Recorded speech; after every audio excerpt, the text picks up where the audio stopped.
പുണ്യനബിയുടെ ഭൂമിയിലേക്ക് സല്ലല്ലാഹു അലൈഹി വസല്ലം എത്തുക എന്നുള്ളത് മനസ്സിൽ കുളിർമ കിട്ടുന്ന തന്നെ കുളിർമ കിട്ടുന്ന ഒരു കാര്യം. സ്വാഭാവികമായും ഹാജിമാരും ഹജ്മമാരും ഒക്കെ അതിനെ പ്രത്യേകം മനസ്സുകൊണ്ടൊക്കെ തയ്യാറെടുത്തുകൊണ്ടിരിക്കുന്ന സമയമാണ്. സ്വലാത്തുകൾ വർദ്ധിപ്പിച്ചുകൊണ്ടും മറ്റു കാര്യം ഒരു അറ്റാച്ച്മെന്റ് ലഭിക്കുന്നതിന് നമ്മൾ ശ്രമിച്ചുകൊണ്ടിരിക്കുകയാണ്. ഈ സന്ദർഭത്തിലാണ് നമ്മൾ ഈ മീറ്റിംഗ് ഇവിടെ വിളിച്ചു ചേർത്തിരിക്കുന്നത്. സ്ത്രീകൾ പറഞ്ഞു ചെറിയ വഴിയാണ്.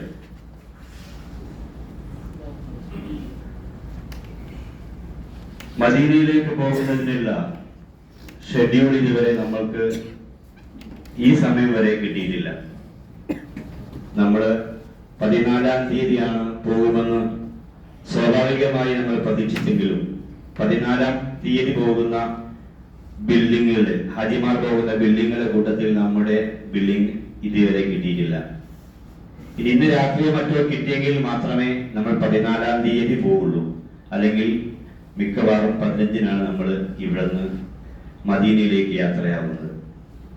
അത് ബസ്സാണോ ട്രെയിനാണോ എന്ന് എല്ലായ്പ്പോഴും എല്ലാവരും ചോദിച്ചുകൊണ്ടിരിക്കുന്നുണ്ട്. അതിനും ഒരു കൃത്യമായ ഉത്തരം നമുക്ക് അതിനുശേഷമേ പറയാൻ കഴിയുള്ളൂ. ഇന്നത്തെ മീറ്റിംഗിന് മുമ്പായി നമ്മൾ ഷെഡ്യൂൾ വരികയും അവർ കാര്യങ്ങൾ കൃത്യമായി നിങ്ങളോട് പറയാൻ കഴിയുമെന്ന് നമ്മൾ പ്രതീക്ഷിക്കുകയും ചെയ്തിരുന്നു. പക്ഷെ അത് നമുക്ക് ഇപ്പോൾ പറയാൻ നിർവാഹമില്ല. നമ്മൾ ഗ്രൂപ്പുകളിലൂടെ ആ കാര്യങ്ങൾ അറിയിക്കുന്നതാണ്. ഇൻഷാ അല്ലാഹ് മദീനത്തിലേക്ക് പോകുന്ന കാര്യങ്ങളെ കുറിച്ച് അവിടെ നമുക്ക് ചെയ്യേണ്ട ദിവസങ്ങൾ എണ്ണപ്പെട്ട ദിവസങ്ങൾ മാത്രം. 2 ദിവസമായിരുന്നു നമ്മൾ ഉദ്ദേശിച്ചത്. ചിലപ്പോൾ 7 ദിവസമായി ചുരുങ്ങാൻ സാധ്യതയുണ്ട്. അവിടെ കാണേണ്ട കുറെ സ്ഥലങ്ങളുണ്ട്, കുറെ സിയാറത്ത് കേന്ദ്രങ്ങളുണ്ട്. അതെല്ലാം നമ്മൾ കൃത്യമായ ഷെഡ്യൂൾ നമ്മുടെ സ്വന്തം ചെലവിൽ ഇവിടെ നിങ്ങൾ എങ്ങനെയായിരുന്നു മക്കയിലെ സ്ഥലങ്ങൾ കണ്ടിരുന്നത് അതേ രൂപത്തിൽ നിങ്ങൾ കാണുകയും അതിന് വേണ്ട കോർഡിനേഷൻ ഒക്കെ നമ്മുടെ ഹാജിമാരുടെ ഭാഗത്തു നിന്നൊക്കെ ആരെങ്കിലും മുൻകൈ എടുത്ത് സ്വാഭാവികമായി നമുക്കത് ചെയ്യുകയും ചെയ്യണം. നമ്മുടെ ലഗേജിന്റെ കാര്യങ്ങള് മറ്റുള്ള കാര്യങ്ങളൊക്കെ സവിസ്തരം നിങ്ങളോട് സംസാരിക്കുന്നതിന് വേണ്ടി നമ്മുടെ ഫാക്കൽറ്റി കൂടിയായ അമനുല്ല സാറുണ്ട്. നിങ്ങൾ എല്ലാവരെയും ഈ മീറ്റിംഗിലേക്ക് സ്വാഗതം ചെയ്യുകയാണ്. നമ്മുടെ ഒപ്പം വന്ന ഒരു ഹജ്ജുമ്മ ഇപ്പോഴും സൗദി നാഷണൽ ഹോസ്പിറ്റലിൽ വെന്റിലേറ്ററിലും ICUലുമായി ഇപ്പോഴും കഴിഞ്ഞുകൂടുകയാണ്. നമ്മുടെ എല്ലാ പ്രാർത്ഥനയിലും അത് നമുക്ക് ഉണ്ടാവണം. നമ്മളൊക്കെ അല്ലാഹുവിനോട് എത്രയും ശുക്ർ ചെയ്താൽ മതിയാവില്ല. കുറെ കാലത്തെ കാത്തിരിപ്പിനൊടുവിൽ പൈസ സ്വരൂപിച്ച് ഇവിടെ എത്തി ഉംറ ചെയ്ത് മിനായിലേക്ക് പോകുന്ന ആ മണിക്കൂറിലാണ് ആ ഉമ്മയ്ക്ക് അസുഖമാകുന്നത്. നമ്മൾ പ്രത്യേകം പ്രാർത്ഥിക്കണം എന്ന സന്ദർഭമായി ഉണർത്തുകയാണ്. മറ്റു കാര്യങ്ങളെല്ലാം നമ്മൾ അഹമ്മദ് സാറ് നിങ്ങൾ ഉണർത്തും. അദ്ദേഹത്തെ ഈ നിങ്ങളോട് സംവദിക്കുന്നതിന് വേണ്ടി ക്ഷണിക്കുന്നു. എല്ലാവരെയും നമ്മുടെ ഈ സംഗമത്തിലേക്ക് സ്വാഗതം ചെയ്തുകൊണ്ട് അസ്സലാമു അലൈക്കും വറഹ്മത്തുള്ളാഹി.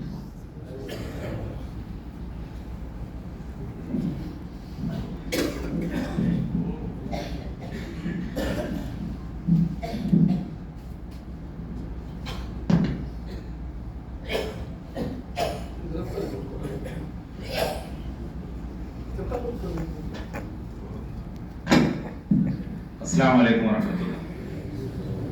الحمد لله رب العالمين والصلاة والسلام على سيدنا وحبيبنا ونبينا مصطفى محمد صلى الله عليه وسلم رحمة للعالمين محمد الصادق الوعد الأمين صلى الله عليه وعلى آله وصحبه أجمعين. 1602 നമ്പർ കെട്ടിടത്തിൽ കഴിഞ്ഞ ഏതാനും ദിവസങ്ങളായി താമസിച്ചുകൊണ്ടിരിക്കുന്ന പ്രിയപ്പെട്ട ഹാജിമാർ ഹജ്ജുമാർ, നേരത്തെ സൂചിപ്പിച്ചത് പ്രകാരം നമ്മൾ വരുമ്പോൾ എന്തായിരുന്നോ അതിൽ നിന്ന് തികച്ചും വ്യത്യസ്തമായ രൂപത്തിൽ നമ്മുടെയൊക്കെ ശരീരവും മനസ്സും ഒക്കെ നിറഞ്ഞ് നമ്മുടെ ഓർമ്മയും ചിന്തയും എല്ലാം മദീനയിലേക്ക് പോയിക്കൊണ്ടിരിക്കുന്ന ഒരു സന്ദർഭത്തിലാണ് എൻ്റെ പ്രിയപ്പെട്ടവരുമായിട്ട് നമ്മൾ സംസാരിക്കുന്നത്. ഇൻഷാ അല്ലാഹ് ഏതാനും ദിവസങ്ങൾ നമ്മളിവിടെയുണ്ട്. യഥാർത്ഥത്തിൽ നേരത്തെ ഷരീഫ് സാർ ഇവിടെ പറഞ്ഞതുപോലെ ഞായറാഴ്ച ഉച്ച കഴിഞ്ഞൊക്കെ മദീനയിലേക്ക് പുറപ്പെടും എന്നത് ഷെഡ്യൂളിൽ ചെറിയൊരു ഫൈനൽ ഷെഡ്യൂള് എത്തിയിട്ടില്ലെങ്കിൽ പോലും തിങ്കളാഴ്ച രാവിലേക്ക് മാറുന്നു.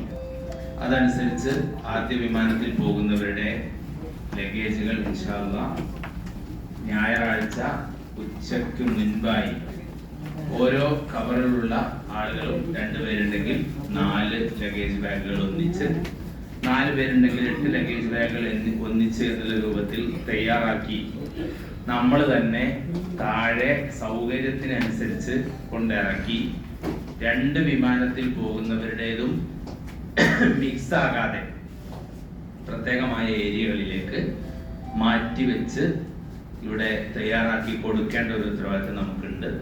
അപ്പൊ അതിന്റെ മുന്നോടിയായി അത്യാവശ്യമുള്ള സാധനങ്ങൾ വാങ്ങിക്കുന്നു, അത് പാക്ക് ചെയ്യുന്നു, അതിന്റെ തൂക്കം കൂടി ഉറപ്പിച്ച് നമുക്ക് 35 കിലോ ആണ് അനുവദിച്ചിട്ടുള്ളത്. 17 എന്നുള്ള രൂപത്തിൽ 2 ബാഗ് തയ്യാറാക്കുന്നതിന് വേണ്ടിയിട്ടാണ് നിർദ്ദേശം. ഇനി അതൊരു 20-15 ആക്കിയാലും കുഴപ്പമൊന്നുമില്ല. അതിൽ അതായത് കൂടരുത്. അതിൽ കൂടിയാൽ എന്താ ഉണ്ടാവുക എന്നതിന്റെ ഒരു ചോദ്യത്തിന് പ്രസക്തി ഇല്ലാത്ത വിധം ഇങ്ങോട്ടേക്ക് വരുമ്പോൾ എന്ത് ചെയ്തു, പലരുടെയും ബാഗ് മാറ്റി വെപ്പിച്ച് അതിൽ നിന്ന് സാധനങ്ങൾ വെയിറ്റ് കുറച്ചിട്ടാണ് പോന്നിട്ടുള്ളത്. അതുപോലെ തന്നെയാണ് തിരിച്ച്. കൂട്ടത്തിൽ കുറച്ച് ആളുകൾക്കൊക്കെ ഒരു കുത്തി പിടിക്കാവുന്ന കൊട, വടി തുടങ്ങിയവയൊക്കെ കിട്ടിയിട്ടുണ്ട്. അതാണെങ്കിൽ ആ ബാഗിൽ കൊള്ളുന്നില്ല. അപ്പൊ അതൊന്ന് ചെയ്യാമെന്നുള്ള സംശയമൊക്കെ ഉണ്ട്. തൽക്കാലം അതിനെക്കുറിച്ച് മറക്കുക എന്നുള്ളത് മാത്രമാണ് പറയാനുള്ളത്. ഇവിടുന്ന് കൊണ്ടുപോയി കുഴപ്പമില്ല, അത് കയ്യിൽ പിടിച്ചിട്ടോ ബസ്സിൽ വെച്ചിട്ടോ ഒക്കെ മദീനയിൽ വരെ കൊണ്ടുപോകാം. അവിടുന്ന് അങ്ങോട്ട് അത്തരം സാധനങ്ങളൊന്നും അനുവദിക്കുകയില്ല എന്ന് ഓർമ്മിക്കുക. പിന്നെ നല്ല കൊടയാണ്, അത് നാട്ടിൽ കൊണ്ടുപോയിട്ടുണ്ടെങ്കിൽ 12 കൊല്ലം ഉപയോഗിക്കാം. അത്രക്ക് ഉഷാറാണെന്നൊക്കെ നമുക്ക് തോന്നുകയാണെങ്കിൽ പിന്നീട് അതിന്റെ ബദൽ മാർഗങ്ങൾ ആലോചിക്കുമ്പോൾ അത്ര നല്ല വളരെ സ്റ്റാൻഡേർഡ് ആയ കൊടയാണെങ്കിൽ അത് എല്ലാവരും കൂടെ ശേഖരിച്ച് കാർഗോ അയക്കുകയും ഒക്കെ ചെയ്യാവുന്നതാണ്. അത് നമ്മുടെ ഇഷ്ടം പോലെ ചെയ്യണമെന്നല്ല ഞാൻ പറയുന്നത്. ആവശ്യമുണ്ടെങ്കിൽ ചെയ്യാം, ഇല്ലെങ്കിൽ വിഷയമൊന്നുമില്ല. ഇൻഷാ അല്ലാഹ് നമ്മള് മനസ്സിലാക്കേണ്ട ഒരു കാര്യം, നമുക്ക് കുറേ സാധനങ്ങൾ എഴുതി വന്നതല്ല. നമ്മൾ ഇങ്ങോട്ട് വരുമ്പോ പറഞ്ഞിട്ടുണ്ട്, നിങ്ങൾ അള്ളാഹുവിന്റെ വഴിയിലുള്ള ഈ യാത്രയ്ക്ക് വേണ്ടി ഭക്ഷണം, വസ്ത്രം, ഒരുക്കങ്ങളൊക്കെ നിർവഹിക്കുക. പക്ഷെ അതിലൊക്കെ ഏറ്റവും മികച്ച ഭക്ഷണവും മികച്ച പാഥേയവും അത്തഖ്വ, അള്ളാഹുവിലുള്ള തഖ്വയാണ്. അത്തഖ്വ അഹാബുന എന്ന് ഇങ്ങനെ ചൂണ്ടി പറഞ്ഞിട്ടുണ്ട്. എന്ന് പറഞ്ഞാൽ നമ്മുടെ മനസ്സിലാണ് തഖ്വ, നമ്മുടെ പ്രവർത്തനത്തില് നമ്മള് കാഴ്ചയിൽ പക്ഷെ തഖ്വ കണ്ടില്ലെന്ന് പറഞ്ഞേക്കാം. ഒരാളെ കാണുമ്പോൾ അയാൾ സാധാരണ രൂപത്തിലാണ്, അയാളെ കണ്ടു കഴിഞ്ഞാൽ പ്രത്യേകിച്ചൊന്നും തോന്നുന്നില്ല. പക്ഷെ അയാളുടെ ഹൃദയത്തിന്റെ ഉള്ളിൽ തിളങ്ങുന്ന ഒരു പ്രത്യേകമായ അനുഭവത്തിലേക്ക് അയാൾക്ക് പോകാൻ കഴിയുന്നുണ്ടെങ്കിൽ അള്ളാഹുവിലുള്ള ഭക്തി, ഭയം അയാൾക്കുണ്ട് എന്നാണ് അർത്ഥം. അപ്പൊ അതുകൊണ്ട് കഴിഞ്ഞ ഒരു ക്ലാസ്സിൽ നമ്മൾ പറഞ്ഞതുപോലെ മുന്നോട്ടുള്ള ജീവിതക്രമത്തിൽ സത്യത്തിൽ നമ്മൾ വലിയ പരീക്ഷണങ്ങൾക്കാണ് വിധേയമാകുന്നത്. എന്ന് വെച്ചാൽ ഇതുവരെയുള്ള ഒരു ജീവിത ശൈലിയല്ല ഇനി ഇവിടെ നിന്ന് അങ്ങോട്ടുള്ള ജീവിതത്തിൽ നമ്മൾ പുലർത്തേണ്ടത്. അപ്പൊ അതുകൊണ്ട് ഇനി നമുക്ക് എല്ലാവർക്കും വലിയ ഉത്തരവാദിത്തങ്ങൾ വന്നു ചേരുന്ന ഒരു ഘട്ടമാണ്. കാരണം എന്താണ്, നമ്മുടെ ഒരു നോക്കിനെ കുറിച്ച്, നമ്മുടെ ഒരു വാക്കിനെ കുറിച്ച്, നമ്മുടെ ഒരു പ്രവൃത്തിയെ കുറിച്ച് എല്ലാം പറയപ്പെടുന്നത് ഹജ്ജ് ചെയ്ത് തിരിച്ചു വന്നിട്ടുള്ള ആളാണ്. അതുകൊണ്ട് അയാളുടെ ജീവിതത്തിൽ ഇനി ഇവിടെ പോരുന്നതിന് മുൻപുള്ള രീതിയിലല്ല തിരിച്ചു പോകുമ്പോൾ ഉണ്ടാകേണ്ടത്.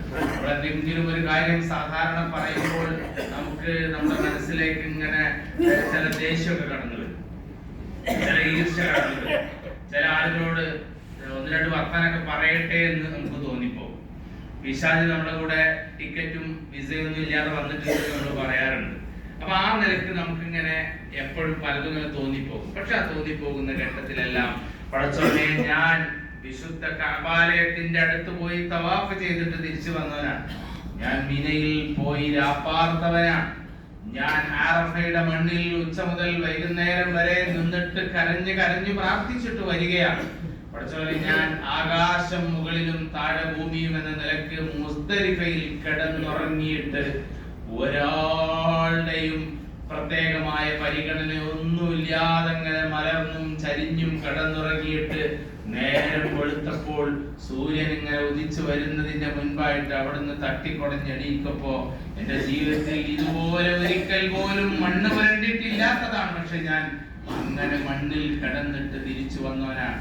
ഞാൻ തൽബിയത്തിന്റെ വചനങ്ങൾ ലബ്ബൈക അല്ലാഹുമ്മ ലബ്ബൈക ലബ്ബൈക ലാ ശരീക ലക ലബ്ബൈക ഇന്നൽ ഹംദ വന്നിഅമത ലക വൽ മുൽക ലാ ശരീക ലക എന്ന് നിർത്താതെ ഉരുവിട്ട് എന്റെ റബ്ബുമായി നേരിട്ട് സംസാരിച്ച് എന്നോട് ദുആ ചെയ്തു കൊള്ളുക, ഞാൻ നിങ്ങൾക്ക് ഉത്തരം തരാമെന്ന ഉറപ്പിന്റെ അടിസ്ഥാനത്തിൽ ചോദിച്ച് ഉത്തരം വാങ്ങിച്ച് ജമറാത്തിലേക്ക് നടന്നു വന്നവരാണ് ഞാൻ. എന്റെ ജീവിതത്തിൽ ഇനി ഒരിക്കലും ഇബ്രാഹിം നബി അലൈഹിസ്സലാമിനെ പിശാച് വഴിപിഴപ്പിക്കാൻ നോക്കിയപ്പോൾ ആട്ടി ഓടിച്ചതുപോലെ ഞാനും ജംറത്തുൽ അഖബയിലും തുടർന്നുള്ള ദിവസങ്ങളിൽ ജംറത്തുൽ ഊലയിലും മുസ്തയിലും അഖബയിലും കല്ലെറിഞ്ഞ് ജീവിതത്തിൽ നിന്ന് പിശാചിനെ ഓടിച്ചു വിട്ടവനാണ്.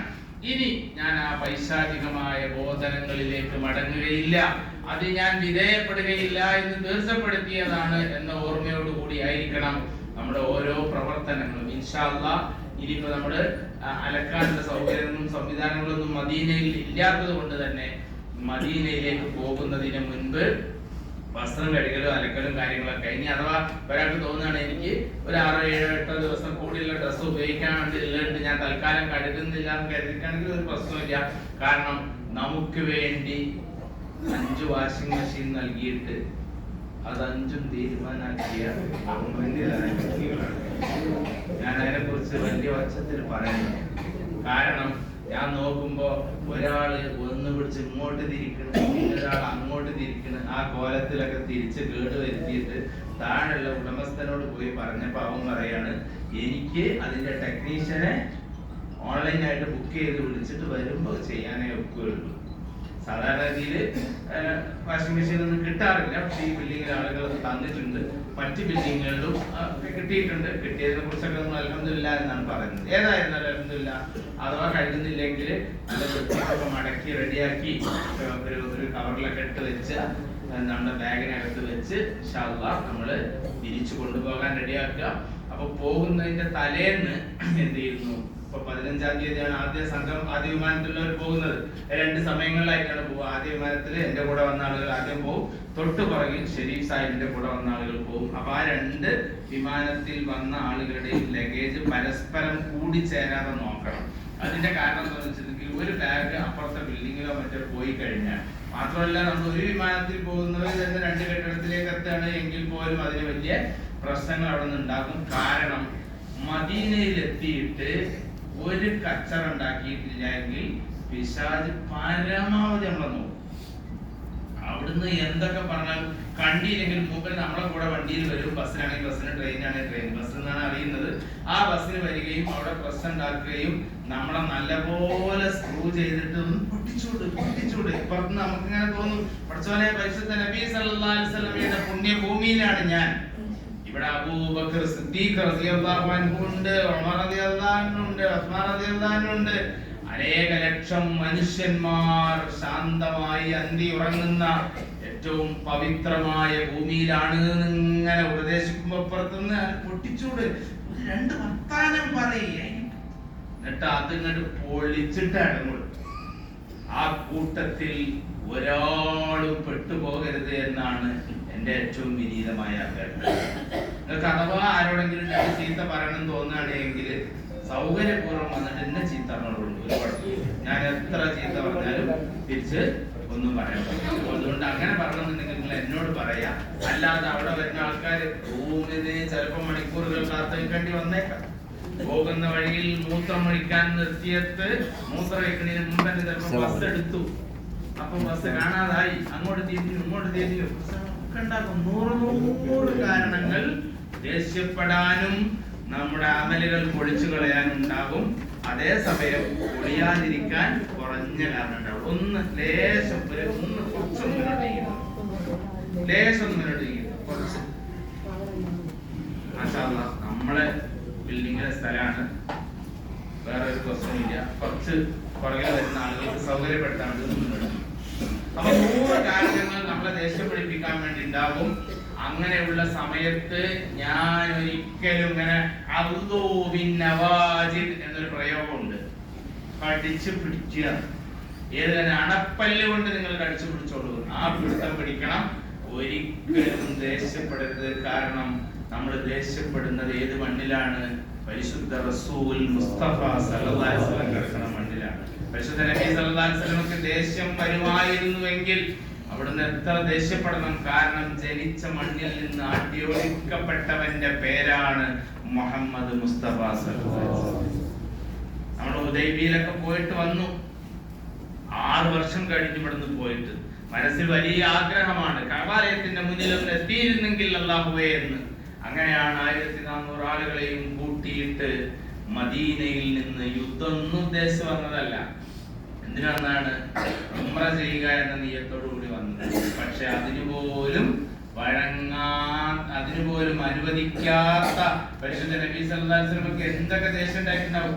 അവിടെയാണ് ഹുദൈബിയ സന്ധി നടക്കുന്നത്. ആ സന്ധിയുടെ സമയത്താണ് ധീരനായ ഉമറുൽ ഫാറൂഖ് ചോദിക്കുന്നത് റഹിമഹുല്ലാഹ്, എന്തിനാ റസൂലേ, നമ്മൾ സത്യത്തിന്റെ മേലല്ലയോ? നമ്മൾ പറഞ്ഞത് സത്യം അല്ലയോ? പിന്നെ എന്തിനാ ഇങ്ങനെ വഴങ്ങി കൊടുക്കുന്നത്? കേട്ടാൽ തോന്നും വല്ലാത്ത ഒരു കരാറാണ്. ശരിക്കും കീഴടങ്ങി കൊടുക്കുകയാണ്. കരാറിലെ ചില വശങ്ങൾ കേട്ടാൽ അത്ഭുതപ്പെട്ടു. എന്താ കരാറിലെ വശങ്ങൾ? മക്കയിൽ നിന്ന് ആരെങ്കിലും മദീനയിലേക്ക് ചെന്നാൽ അവരെ തിരിച്ചയക്കണം എന്ന കരാർ. അതേസമയം മദീനയിൽ നിന്ന് ആരെങ്കിലും മക്കയിലേക്ക് വന്നാല് തിരിച്ചയക്കൂല എന്ന കരാർ. പ്രത്യക്ഷത്തിൽ കണ്ടാൽ കേട്ടാൽ ഒരിക്കലും അംഗീകരിക്കാൻ കഴിയാത്ത ഹുദൈബിയ സന്ധിയാണ് യഥാർത്ഥത്തിൽ പിറ്റേ വർഷം ഫത്ഹ് മക്ക എന്ന് പറയണം. മക്ക പൂർണ്ണമായി കീഴടങ്ങുന്ന ചരിത്രത്തിലെ ഏറ്റവും പ്രധാനപ്പെട്ട കാര്യം. അപ്പൊ അതുകൊണ്ട് മദീനയിൽ അപസ്വരങ്ങൾ ഉണ്ടാക്കരുത് എന്ന് ഞാൻ വളരെ താഴ്മയായി എന്റെ പ്രിയപ്പെട്ടവരുടെ കാല് പിടിക്കണമെങ്കിൽ പിടിച്ചിട്ട് പറയാം. എല്ലാ SHIമാർക്കും വേണ്ടി. കാരണം ഉറപ്പായിട്ടും അവിടെ ഇളക്കം വരും. ഞാൻ 100% പറഞ്ഞു, ഇളക്കം വരും. ആ ഇളക്കത്തിൽ ഇളകാതെ നോക്കുക എന്നുള്ളത് വളരെ പ്രധാനമാണ്. ഇൻഷാ അല്ലാഹ് നമ്മുടെ ബാഗുകൾ പരസ്പരം അങ്ങോട്ടും ഇങ്ങോട്ടും കലരാതെ ഒരു കവറിലുള്ള ആളുകളുടെ ഒന്നിച്ചു വെക്കുന്നു. ഇൻഷാ അല്ലാഹ് പോകുന്നതിന്റെ മുമ്പ് നമുക്ക് ഒറ്റ കാര്യം ഇവിടെ ബാക്കിയുണ്ട്, അത് തവാഫുൽ വിദാ. അപ്പൊ അതിന് മുമ്പ് ചില കാര്യങ്ങൾ ശ്രദ്ധിക്കണം. മദീനയിൽ എത്തിയാൽ വളരെ അത്യാവശ്യമായിട്ട് ഉപയോഗിക്കേണ്ട തോർത്ത്, പേസ്റ്റ്, ബ്രഷ്, ഒരു സെറ്റ് ഒന്നോ രണ്ടോ സെറ്റ് ഡ്രസ് ഉൾപ്പെടെയുള്ളതൊക്കെ അവിടെ ഉണ്ടായിരിക്കണം. ഹാൻഡ് ബാഗ് ഉണ്ടായിരിക്കണം. കൂട്ടത്തിൽ നമ്മുടെ അടുത്തൊക്കെ ഓരോ ചെറിയ ബാഗുകളുണ്ട്. ചെറിയ ബാഗുകൾ ഷോൾഡർ ടൈപ്പിലുള്ള ചെറിയ ബാഗുകൾ. ആ ബാഗിനകത്ത് മൊബൈല്, ചാർജറ്, പവർ ബാങ്ക്, റിയാല്, മരുന്ന്, കണ്ണട. ഏറ്റവും അത്യാവശ്യമുള്ള ഇൻസ്റ്റന്റ് ആയിട്ട് ഇങ്ങനെ ആവശ്യം വരുന്ന സാധനങ്ങളൊക്കെ എവിടെ വെക്കണം? ഈ ചെറിയ ബാഗിലോ ഒരു കവറിലോ ആയിട്ട് സൂക്ഷിക്കണം. കാരണം എന്റെ മരുന്ന് ഹാൻഡ് ബാഗിലായിരുന്നു, അതും ചിലപ്പോൾ കാണാം. കാരണം എന്താ? ഹാൻഡ് ബാഗ് എന്ന് പറഞ്ഞത് സത്യത്തിൽ ഒരു 7 കിലോ ഉള്ള ബാഗാണ്. ലെസ് ലഗേജ് മോർ കംഫർട്ട് ആണ്. എന്നാലും അതിന്റെ അടുത്ത് പരമാവധി സാധനം കുത്തി നടത്തിട്ട് ഗർഭം ചുമന്ന പെണ്ണുങ്ങളെ പോലെയുള്ള ബാഗുമായിട്ടാണ് എല്ലാവരും പോണത്. ഒരു 7 കിലോയുടേതാണെങ്കിൽ എന്നിട്ട് അതിനകത്ത് സാധനങ്ങളൊക്കെ കൂടി വെച്ചിട്ട് അത് കാണിച്ച് അതോടെ അതിവിടെ ചെയ്യാന്നൊക്കെ പറഞ്ഞിട്ട് പ്രശ്നമുണ്ടാക്കിയത് യാതൊരു കാര്യം ഉണ്ടാവില്ല. കാരണം നമ്മുടെ മരുന്ന് നമ്മൾ കൊണ്ടുവന്ന മരുന്നാണ് നമ്മൾ കൃത്യമായിട്ട് ഉപയോഗിക്കേണ്ടത്. ഇപ്പോഴും നമുക്ക് പല മരുന്നുകളും ലഭിച്ചു. ആ മരുന്നുകളെ കുറിച്ച് നമ്മൾ തന്നെ പറയണ അതിനൊരു ഗുണവും ഇല്ല, ഒരു മണവും ഇല്ല, അതിനൊരു ഇഫക്റ്റും ഇല്ല. ശരിയാണ്, ഇത്ര എഫക്റ്റുള്ള മരുന്ന് എവിടെ കിട്ടുള്ളൂ? നമ്മൾ മരുന്ന് ചിലപ്പോൾ എന്തായിരിക്കും 3 കോമ്പണന്റ് ചേരെ 4 കോമ്പണന്റ് ചേർന്ന ടാബ്ലറ്റ് ആയിരിക്കും നമ്മൾ കൊടുക്കുന്നുണ്ട്. അപ്പോഴൊന്നും സിംഗിൾ കോമ്പണന്റ് മാത്രമുള്ള മരുന്നായിരിക്കും കൂടുതലുള്ളത്. അപ്പൊ അതിന്റെ മാറ്റങ്ങളൊക്കെ ഉണ്ടാവും. അതുകൊണ്ട് നമ്മുടെ മരുന്ന് എന്ത് ചെയ്യണം? എവിടെ സൂക്ഷിക്കണം? നമ്മുടെ ചെറിയ ബാഗ് സൂക്ഷിക്കണം. അത്യാവശ്യമായിട്ട് പല കാര്യങ്ങൾക്കും പൈസ ആവശ്യം വന്നേക്കാം. അപ്പൊ ആ പൈസയിൽ അവിടെ ഉണ്ടാവണം നമ്മുടെ കയ്യിൽ. ഇപ്പോഴുള്ള പൈസ കുറെയൊക്കെ ചെലവായി കഴിഞ്ഞിരിക്കുകയാണ്, വലിയ തുകയൊന്നും ബാക്കിയില്ല. 4 കൂട്ടത്തിൽ ചിലരൊക്കെ ഞാൻ നല്ല പൈസയും കൊണ്ടുവന്നതാണ്, എത്ര ഞാൻ ചെലവാക്കാൻ തയ്യാറാണ്, പക്ഷെ എനിക്ക് അതില്ല ഇതില്ല. അങ്ങനെ പറഞ്ഞു കഴിഞ്ഞാൽ നമ്മളെ സംബന്ധിച്ചിടത്തോളം എന്തേ ഉള്ളൂ, അങ്ങനെ അങ്ങ് പോവുകയുള്ളൂ. നമുക്ക് ആവശ്യമുള്ളതൊക്കെ ചെലവഴിക്കാം. ഭക്ഷണം നമ്മൾ കഴിക്കാതിരിക്കരുത്, പുറത്തു പോകേണ്ടത് പോകാതിരിക്കരുത്. അങ്ങനെ എന്തൊക്കെ ആവശ്യങ്ങൾക്കാണോ ചെലവ് ചെയ്യേണ്ടത് അതിനൊക്കെ ചെലവ് ചെയ്യാൻ വേണ്ടിയിട്ടാണ് നമ്മൾ തുക കൊണ്ടുവന്നിട്ടുള്ളത്. അതൊക്കെ അതിനനുസരിച്ച് ഉപയോഗപ്പെടുത്തുക. ഇൻഷാ അല്ലാഹ് പോകുന്നതിന് മുൻപ് തവാഫുൽ വിദാഇന് വേണ്ടി ഒരിക്കൽ കൂടി നമ്മൾ മസ്ജിദുൽ ഹറമിൽ പോകുന്നു. ഇന്നത്തെ ദിവസം വെള്ളിയാഴ്ചയാണ്. ഇന്ന് പലർക്കും മനസ്സിൽ പല പല പല പല ചിന്തകൾ ഉണ്ടായി. നമ്മളിൽ പലരും ആലോചിച്ചു വേണമെങ്കിൽ എന്ത് ചെയ്യാം, ഇനിയിപ്പോ അവിടെ തിരക്കൊക്കെ ആയിരിക്കും, എത്തൂല, നമുക്ക് ഈ കുവൈത്ത് പള്ളിയിൽ പോയിട്ട് നിസ്കരിക്കാം. അപ്പോഴും ഒരു ഉള്ളിൽ നിന്നൊരു വിളിയാളം പോലെ വന്നു, അല്ല എനിക്ക് മസ്ജിദുൽ ഹറമിന്റെ അടുത്ത്, കഅബാലയത്തിന്റെ അടുത്ത് പറ്റുകയാണെങ്കിൽ മത്താഫിൽ ഇരുന്ന്, അല്ലെങ്കിൽ അതിന്റെ പുറമേയുള്ള മസ്ജിദുൽ ഹറമിൽ ഇരുന്ന്, പറ്റുകയാണെങ്കിൽ എനിക്ക് മത്താഫിനോട് ചേർന്നിട്ടുള്ള സ്വർണ്ണ കളറിൽ പോലെയുള്ള ഒരു പ്രത്യേക നിർമ്മിതിയുള്ള പള്ളിയുടെ പേരാണ് എന്ത് പള്ളി? തുർക്കി പള്ളി എന്ന് പണ്ട് പറയുന്ന ഭാഗം. അവിടെയൊക്കെ ഇരുന്ന് അൽഹംദുലില്ലാഹ് സന്തോഷത്തോടു കൂടി നമ്മൾ നിസ്കരിച്ചു. അൽഹംദുലില്ലാഹ് വന്നതിന് ശേഷം ആദ്യമായിട്ട് ജുമാക്ക് പോകാൻ എനിക്കും പറ്റി. ഞങ്ങൾക്ക് കിട്ടിയത് കിങ് അബ്ദുള്ള തൗസിയ എന്ന് പറഞ്ഞ ഏറ്റവും പുതിയ എക്സ്പാൻഷന്റെ ഭാഗത്താണ്. വലിയ റിസ്ക് ഒന്നും ഇല്ലാതെ 11:15 പോയതെങ്കിൽ പോലും ഒരു ടാക്സിക്കാരെ കൊണ്ടുപോയിട്ട് നിർത്തിയത് കിങ് സൽമാന്റെ പേരിലുള്ള, ഇപ്പോഴത്തെ രാജാവായ സൽമാന്റെ പേരിലുള്ള ജെറുവലിലെ എക്സ്പാൻഷൻ നടക്കുന്ന സ്ഥലത്ത് നിർത്തി. ഞാൻ അനീഫാക്കി ഉണ്ടായിരുന്നു, കുറച്ച് അജ്മാര്, 4 അജ്മാര് വേറെ ഉണ്ടായിരുന്നു. അതിൽ അവിടെ ഇങ്ങനെ നടന്നപ്പോ പോയി വളരെ സന്തോഷത്തോടു കൂടി നമുക്ക് പോയി വരാൻ വേണ്ടി പറ്റി. ഇമാം ഇങ്ങനെ ഖുതുബയിൽ നമ്മളോട് ഇനി ജീവിതത്തിൽ പാലിക്കേണ്ട കർമ്മങ്ങളെ കുറിച്ച് ധാരാളമായിട്ട് വിശദീകരിക്കട്ടെ, അതൊക്കെ നമ്മുടെ കല്ലിൽ ഉണ്ടാകട്ടെ എന്ന് സാന്ദർഭികമായിട്ട് പറയുന്നു. അപ്പൊ പോകുന്നതിന്റെ മുൻപ് പോകുമ്പോ പിന്നെ സംശയം ഉണ്ടാകും. സാധാ വസ്ത്രത്തിൽ പോയി കഴിഞ്ഞാൽ ഇപ്പൊ അവിടെ ഇതുവരെ എന്ത് ചെയ്യുന്നത്, മത്താഫ് പ്രവേശിപ്പിക്കുന്നുണ്ട് അല്ലെ, തടഞ്ഞില്ല ചെല്ലാം. ഇപ്പൊ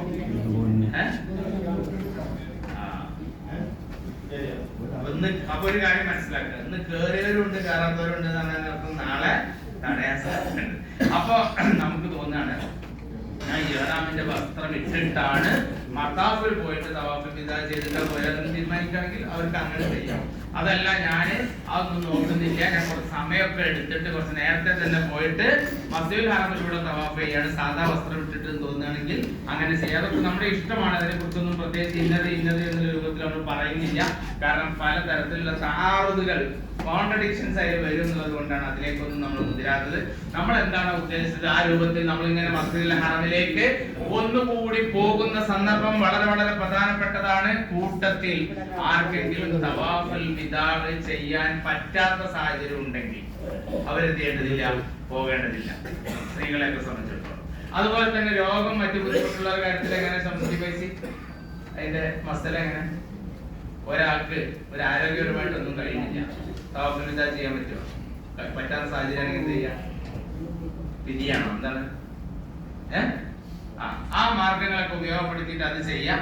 അല്ലാതെ പറ്റുന്ന എല്ലാവരും ഇൻഷാ അല്ലാഹ് തവാഫുൽ വിദാഇന് വേണ്ടിയിട്ട് ഇങ്ങനെ പോകുമ്പോ ഹൃദയത്തിലേക്ക് ഇങ്ങനെ ഒരു ഓർമ്മ കടന്നു വരും. അത് പരിശുദ്ധ നബി മുസ്തഫ സല്ലല്ലാഹു അലൈഹി വസല്ലം അവിടുത്തെ ജീവിതത്തിൽ ചെയ്തിട്ടുള്ള ഹജ്ജത്തുൽ വിദാഇന്റെ ഓർമ്മയാണ്. അന്ന് നടത്തിയിട്ടുള്ള ഖുതുബത്തുൽ വിദാഇന്റെ ഓർമ്മയാണ്.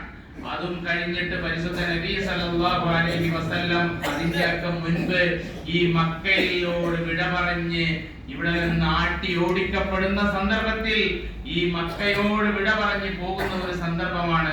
അതുകൊണ്ട് തവാഫുൽ വിദാഇന് പോകുമ്പോൾ ഓർമ്മയിലേക്ക് അതിങ്ങനെ കടന്നു വരണം. ജബൽ അബൂ ഖുബൈസിന്റെ മുകളിൽ കയറി പുണ്യ നബി സല്ലല്ലാഹു അലൈഹി വസല്ലം കഅബാലയത്തിലേക്ക് കണ്ണ് തുറന്നു നോക്കിയിട്ട് പറയുന്ന വാക്ക് അല്ലാഹുമ്മ ഹബ്ബിബ് ഇലൈനൽ മദീന കമാ അഹ്ബബ്ത ഇലൈനാ മക്ക ഔ അശദ് എന്നാണ്.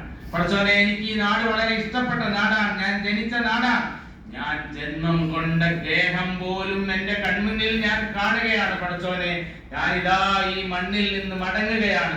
എനിക്ക് ഇവിടെ നിന്നിട്ട് പോകാൻ ആഗ്രഹമുള്ളത് കൊണ്ടല്ല, പക്ഷേ എന്റെ നാട്ടുകാർ, ഖുറൈശികൾ, എന്റെ വീട്ടുകാർ, എന്റെ കുടുംബക്കാർ, എന്റെ ബന്ധപ്പെട്ട ആളുകൾ ഇവിടെ നിൽക്കാൻ അനുവദിക്കാത്തത് കൊണ്ട് ഞാനിതാ യഥരിബ് എന്ന് പറയുന്ന 450 കിലോമീറ്റർ അപ്പുറത്തുള്ള ഒരു നാട്ടിലേക്ക്, മദീനയിലേക്ക് പോവാണ്.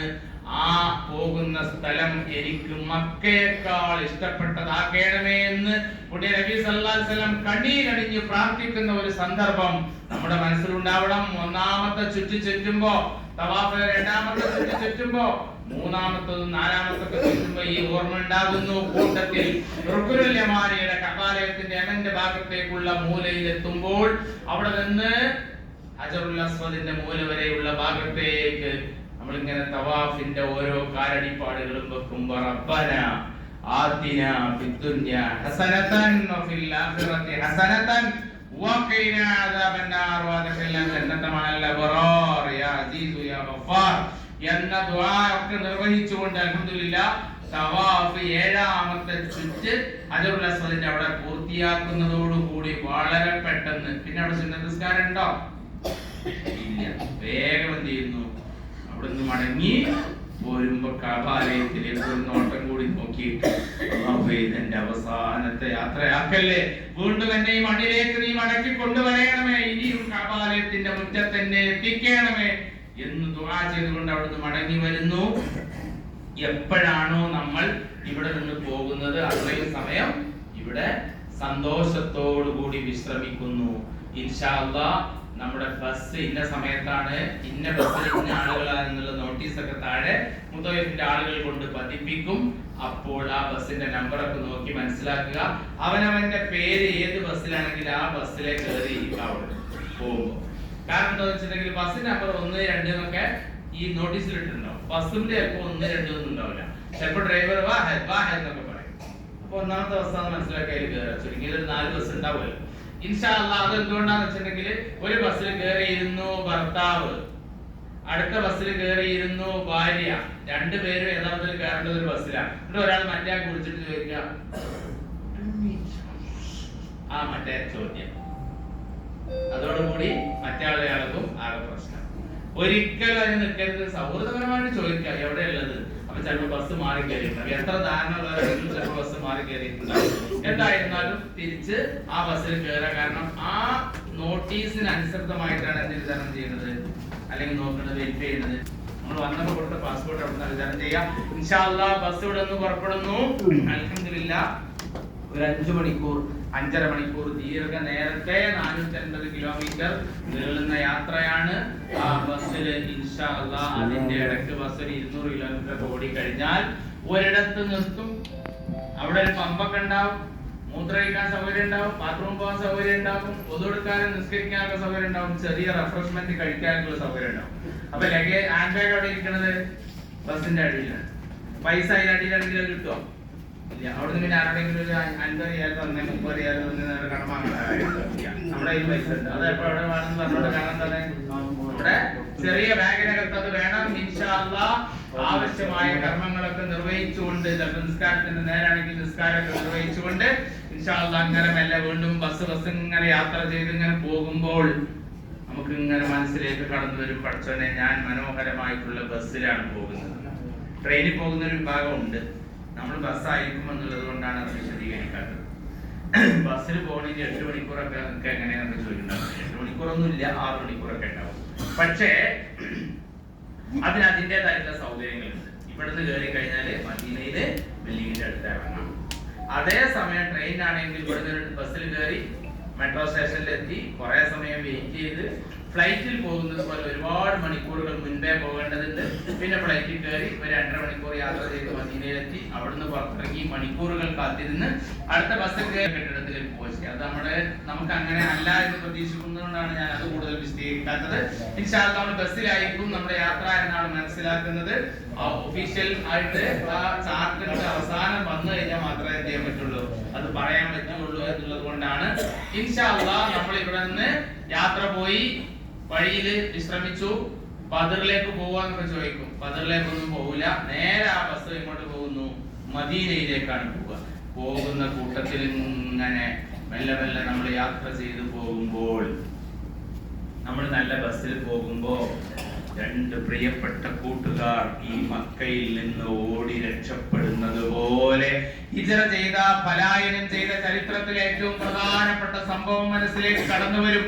എന്റെ പ്രിയപ്പെട്ട ഹബീബ് പരിശുദ്ധ നബി മുസ്തഫ സല്ലല്ലാഹു അലൈഹി വസല്ലമയും അവിടുത്തെ പ്രിയപ്പെട്ട കൂട്ടുകാരൻ സിദ്ദീഖ് റളിയല്ലാഹു അൻഹും ഈ മക്കയിൽ നിന്ന് മദീനത്തുൻ നബവിയിലേക്ക് യത്രിബിലേക്ക് പലായനം ചെയ്തു പോയ രംഗം എന്തായിരുന്നു അല്ലാഹുവേ. ആ നബി സല്ലല്ലാഹു അലൈഹി വസല്ലമയും സിദ്ദീഖ് റളിയല്ലാഹു അൻഹും പിടികൂടാൻ വേണ്ടിയിട്ട് വീട്ടിൽ നിന്ന് ഇറങ്ങിപ്പോണ രംഗം നമുക്കറിയാം. സൗർ ഗുഹയിൽ പോയി ഒളിച്ചിരിക്കുന്ന രംഗം നമുക്കറിയാം. അവിടുന്ന് രക്ഷപ്പെട്ട് പോകുമ്പോൾ ഇവിടെ പ്രഖ്യാപിക്കപ്പെട്ടത് 100 ഒട്ടകം പ്രതിഫലമായിട്ട് തരാം, 100 മെർസിഡസ് ബെൻസ് കാറുകൾ തരാം. പോകാതൊക്കെ വായിച്ചെടുത്ത ബുദ്ധിൽ പോകാൻ. അതുപോലെ പുറപ്പെട്ട വ്യക്തിയുടെ പേരാണ് സുറാഖ. നബി സല്ലല്ലാഹു അലൈഹി വസല്ലമയുടെ പുറകിൽ പോയി മരുഭൂമിയിലൂടെ നടന്നു പോകുമ്പോൾ ഒട്ടകത്തിന്റെ കാഷ്ടൊക്കെ കൂടി കണ്ടപ്പോ മനസ്സിലായി ഇതുവഴി നടന്നു പോയിട്ടുണ്ട് ആര്? സിദ്ദീഖും പരിശുദ്ധ നബി സല്ലല്ലാഹു അലൈഹി വസല്ലം. തുടരുന്നു, പോയി അടുത്തേക്ക് എത്തി. സുറാഖയെ മനസ്സിലായി. അപ്പൊ എന്തിനാ വന്നത്? വെറുതെ വന്നതാണെന്ന് പറഞ്ഞു, കബളിപ്പിക്കാൻ നോക്കി. അടുത്തെത്തി, ഞാൻ ഇന്ന ആവശ്യത്തിന് വന്നതാണെന്ന് തുറന്നു പറഞ്ഞു. പക്ഷേ സുറാഖയുടെ ഒട്ടകത്തിന് ഒരക്ഷരം മുന്നോട്ട് പോകാൻ കഴിയുന്നില്ല. കുതിരക്കാണ് പോകുന്നത് ഞാൻ വിചാരിക്കുന്നത്. മുന്നോട്ട് പോകാൻ കഴിയാത്ത രംഗമൊക്കെ ഉണ്ട്. എന്നിട്ടൊന്നും എന്ത് ചെയ്തിട്ടില്ല. നബി സല്ലല്ലാഹു അലൈഹി വസല്ലമയെ പിടികൂടാനോ അല്ലെങ്കിൽ അപായപ്പെടുത്താനോ ഒന്നും സാധിച്ചില്ല. അതേസമയം മുൻപേ തന്നെ മദീനയിലുള്ള ആളുകളുടെ വലിയ പ്രത്യേകത അവരെപ്പോഴും മറ്റുള്ളവരെ സ്വീകരിക്കുന്ന മൈൻഡുള്ളവരാണ്. അവർക്ക് പറയുന്ന പേരാണ് അൻസാരികൾ, പോകുന്നവർക്ക് പറയുന്ന പേരാണ് മുഹാജിറുകൾ. പലായനം ചെയ്ത് പോകുന്നവരാണ് മക്കൾക്കാർ, ചെന്ന് സ്വീകരിക്കുന്ന ആളുകളാണ് അൻസാരികൾ.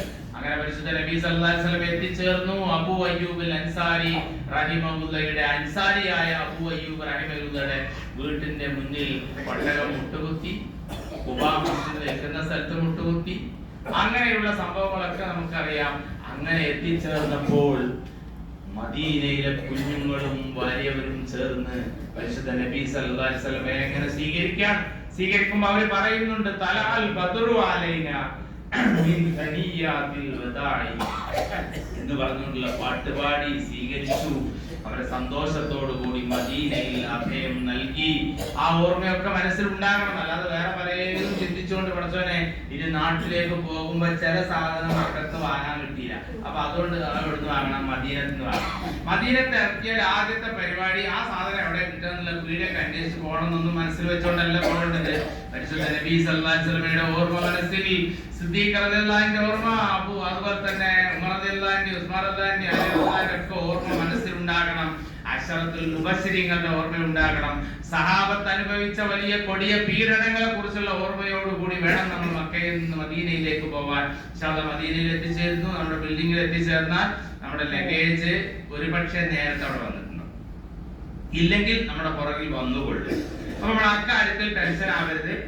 അതുകൊണ്ടാണ് ചെന്ന ഉടനെ കുളിക്കാനുള്ള സോപ്പും തോക്കും സാധനമൊക്കെ എവിടെ വേണം? ഹാൻഡ് ബാഗിൽ വേണം. അത് നമ്മൾ ഇറങ്ങുന്ന ആ ബിൽഡിങ്ങിൽ ഇറക്കി വെക്കും. അപ്പൊ ഞാൻ അങ്ങോട്ടും ഇങ്ങോട്ടൊക്കെ അന്തം വിട്ട് നോക്കിയിട്ട് അങ്ങ് ഇറങ്ങി ചെന്ന് കഴിഞ്ഞാൽ ചിലപ്പോൾ ഈ ഹാൻഡ് ബാഗ് കാണാനില്ല. അത് അവിടെ തട്ടി ഇവിടെ തട്ടി. ഒരേ ബിൽഡിങ്ങിൽ 1000 ആളും 2000 ആളും ചിലപ്പോൾ താമസിക്കുന്നുണ്ടാവും. അപ്പൊ അതുകൊണ്ട് നമ്മുടെ ലഗേജിന്റെ മീൻസ് നമ്മുടെ ഹാൻഡ് ബാഗും അതുപോലെ ഷോൾഡർ ബാഗും നമ്മുടെ കയ്യിൽ കിട്ടി എന്ന് ഉറപ്പുവരുത്തി റൂം അലോട്ട്മെന്റ് അവിടെ നിന്ന് നടക്കും. ചിലപ്പോൾ നേരത്തെ അലോട്ട് ചെയ്ത റൂമിലേക്ക് വിടും. അതിനുള്ള സൗകര്യം സംവിധാനങ്ങളൊക്കെ അവിടെ ഉണ്ടാകും. നേരെ ചെല്ലുന്നു, മദീനയിലെ മുറിയിലെത്തുന്നു. അല്പസമയം അവിടെ വിശ്രമിക്കുന്നു, കുളിക്കുന്നു, ഫ്രഷ് ആകുന്നു, പുതിയ വസ്ത്രമൊക്കെ ധരിച്ചിട്ട് അവിടെ നിന്ന് ഇങ്ങനെ താഴേക്ക് ബിൽഡിങ്ങിന്റെ താഴേക്ക് ഇറങ്ങി വരുന്നു. ബിൽഡിങ്ങിലെ റിസപ്ഷനിലെത്തി ആ ബിൽഡിങ്ങിന്റെ ഒരു വിസിറ്റിംഗ് കാർഡ് നമ്മൾ വാങ്ങുന്നു. ആ പുതിയ വീട്ടിൽ നമ്മൾ താമസിക്കാൻ പോകും. 1602 ബിൽഡിംഗ് അംലാക്കല്ല് ഇസ്രാഖൊക്കെ നമുക്ക് ഭയങ്കര ഫെമിലിയാണ്. അതേപോലെ തന്നെ നുസ്ഹ ഭയങ്കര ഫെമിലിയാണ്. അതേപോലെ തന്നെ കുവൈറ്റ് മസ്ജിദ് വലിയ ഐക്കണാണ്. ഇതൊക്കെ നമ്മുടെ മനസ്സിലുണ്ട്, നമുക്ക് പതിഞ്ഞു കഴിഞ്ഞു. അതേസമയം വളരെ 7 ദിവസമോ 8 ദിവസമോ പരമാവധി ഇവിടെ കിട്ടാൻ സാധ്യതയുള്ളത് മദീനയിൽ ചെല്ലുമ്പോൾ തന്നെ പോകാനായി എന്നുള്ള രൂപത്തിലാണ് അവിടെ ഉണ്ടാകുക. അപ്പൊ ഇനി ആ സ്ഥലം പരിചയമാവേണ്ടതുണ്ട്. ഇപ്പോൾ നമുക്ക് എവിടെ പരിചയമുണ്ട്? 1602 ബിൽഡിംഗ് പരിചയമുള്ള പോലെ തന്നെ ഇനി നമ്മൾ ചെല്ലുന്ന ഹോട്ടൽ ഏതാണെങ്കിൽ ആ ഹോട്ടലിന്റെ പേര് മനസ്സിലാക്കാൻ വേണ്ടി അവിടുത്തെ കാർഡ് എടുക്കുന്നു. അൽഹംദുലില്ലാഹ് നല്ല വസ്ത്രമൊക്കെ ധരിച്ചിട്ട് നമ്മൾ മദീനയിൽ മസ്ജിദുൻ നബവിയുടെ ചാരത്തേക്ക് നടന്നു പോകുന്നു. നമ്മുടെ ബിൽഡിംഗിൽ നിന്ന് നടക്കാനുള്ള ദൂരത്തിലായിരിക്കും എന്തുള്ളത്? മസ്ജിദുൻ നബവി ഉള്ളത്. അൽഹംദുലില്ലാഹ് നമ്മൾ ചെന്ന് കഴിഞ്ഞാൽ ആദ്യം നോക്കേണ്ടത് നമ്മളുടെ കെട്ടിടത്തിന്റെ അടുത്ത് നിന്ന് മസ്ജിദ് നബവിയിലേക്ക് എത്തുമ്പോഴുള്ള ഗേറ്റിന്റെ നമ്പർ എത്രയാണെന്ന് നോക്കാം. ഫോൺ എടുക്കുക, ആ നമ്പർ ജസ്റ്റ് ഒന്ന് ഫോട്ടോ എടുത്ത് അവിടെ വെക്കുക. ബിൽഡിങ്ങിന്റെ പേര് അവിടെ ഉണ്ട്, നമ്മുടെ കാർഡിലുണ്ട്. അപ്പൊ ചിലപ്പോ റോ ആയിട്ട് ഇങ്ങനെ നിരനിരയായിട്ട് ബിൽഡിങ്ങുകൾ, ആ ബിൽഡിങ്ങുകളുടെ ഇടയിൽ റോഡ്, അങ്ങനെയാണ് മദീനയിലുള്ളത്. അപ്പൊ അതുകൊണ്ട് ഏത് ഭാഗത്തു നിന്നാണ് വന്നത് എന്ന് കൃത്യമായിട്ട് മനസ്സിലാക്കുക. 3 ഭാഗമായിട്ട് കെട്ടിടമുള്ളത്. കാബയുടെ ഭാഗമായിട്ടുള്ള, മക്കയുടെ ഭാഗമായിട്ടുള്ള തെക്കോട്ട് കെട്ടിടുണ്ട്, അതുപോലെ തന്നെ പടിഞ്ഞാറ് ഭാഗത്തേക്ക് കെട്ടിടുണ്ട്, വടക്ക് ഭാഗത്തേക്കും കെട്ടിടുണ്ട്. തെക്ക് ഭാഗത്തേക്ക് ജന്നത്തുൽ മുഅല്ലയാണ്, ജന്നത്തുൽ ബഖിയാണ്, അതുപോലെ തന്നെ എക്സ്പാൻഷൻ നടക്കുന്ന ഭാഗമാണ്. അവിടെയും കെട്ടിടങ്ങൾ ഇപ്പോൾ ഇല്ല.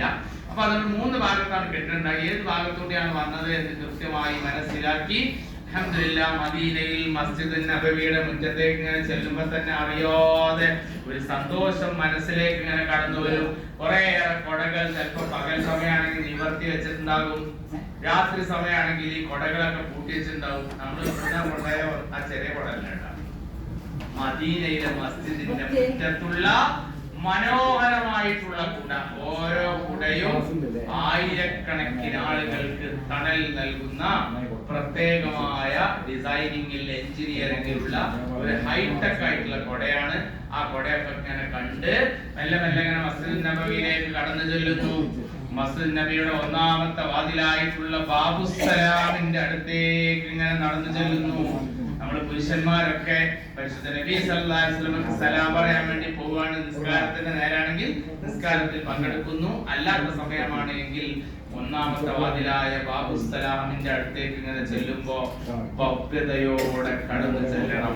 പോകുന്നതിന് മുൻപ് ഒരു കവറൊക്കെ കയ്യിലുണ്ടാകുന്നത് നല്ലതാണ്. കാരണം അവിടെ എത്തുമ്പോഴേക്ക് നമ്മുടെ ചെരുപ്പുകൾ അടിച്ചെടുത്ത് ആ കവറിലോ ചെറിയ ബാഗിലോ ഒക്കെ ആക്കി അത് ഭദ്രാക്കി വെച്ചിട്ട് ഇങ്ങനെ 1ാമത്തെ വാതിലായിട്ടുള്ള ബാബുസ്സലാമിലൂടെ മസ്ജിദുൻ നബവിയിലേക്ക് ആദ്യത്തെ കാലെടുത്ത് വെക്കുമ്പോഴേക്ക് ഒരു സ്പാർക്ക് മനസ്സിലേക്ക് കടന്നു വരുമ്പോ അല്ലാഹുവേ, ഇത് പരിശുദ്ധ നബി സല്ലല്ലാഹു അലൈഹി വസല്ലമയുടെ മണ്ണാണ്. സിദ്ദീഖ് റളിയല്ലാഹു അൻഹു കിടക്കുന്ന ഇടമാണ്, ഫാറൂഖ് റളിയല്ലാഹു അൻഹു കിടക്കുന്ന ഇടമാണ്. ചരിത്രം ചേർന്ന് കിടക്കുന്ന വളരെ പ്രധാനപ്പെട്ട സ്ഥലത്താണ് നമ്മളുള്ളത്.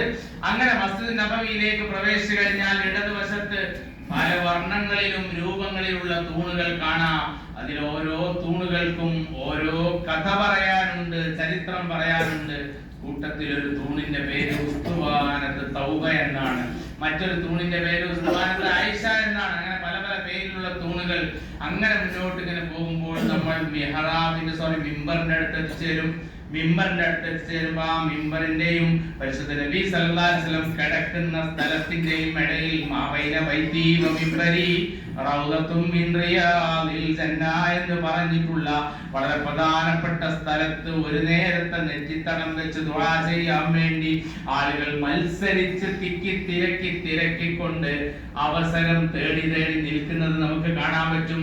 സുജൂദ് ചെയ്യുന്നത് കാണാൻ പറ്റും, റുക്കൂ ചെയ്യുന്നത് കാണാൻ പറ്റും.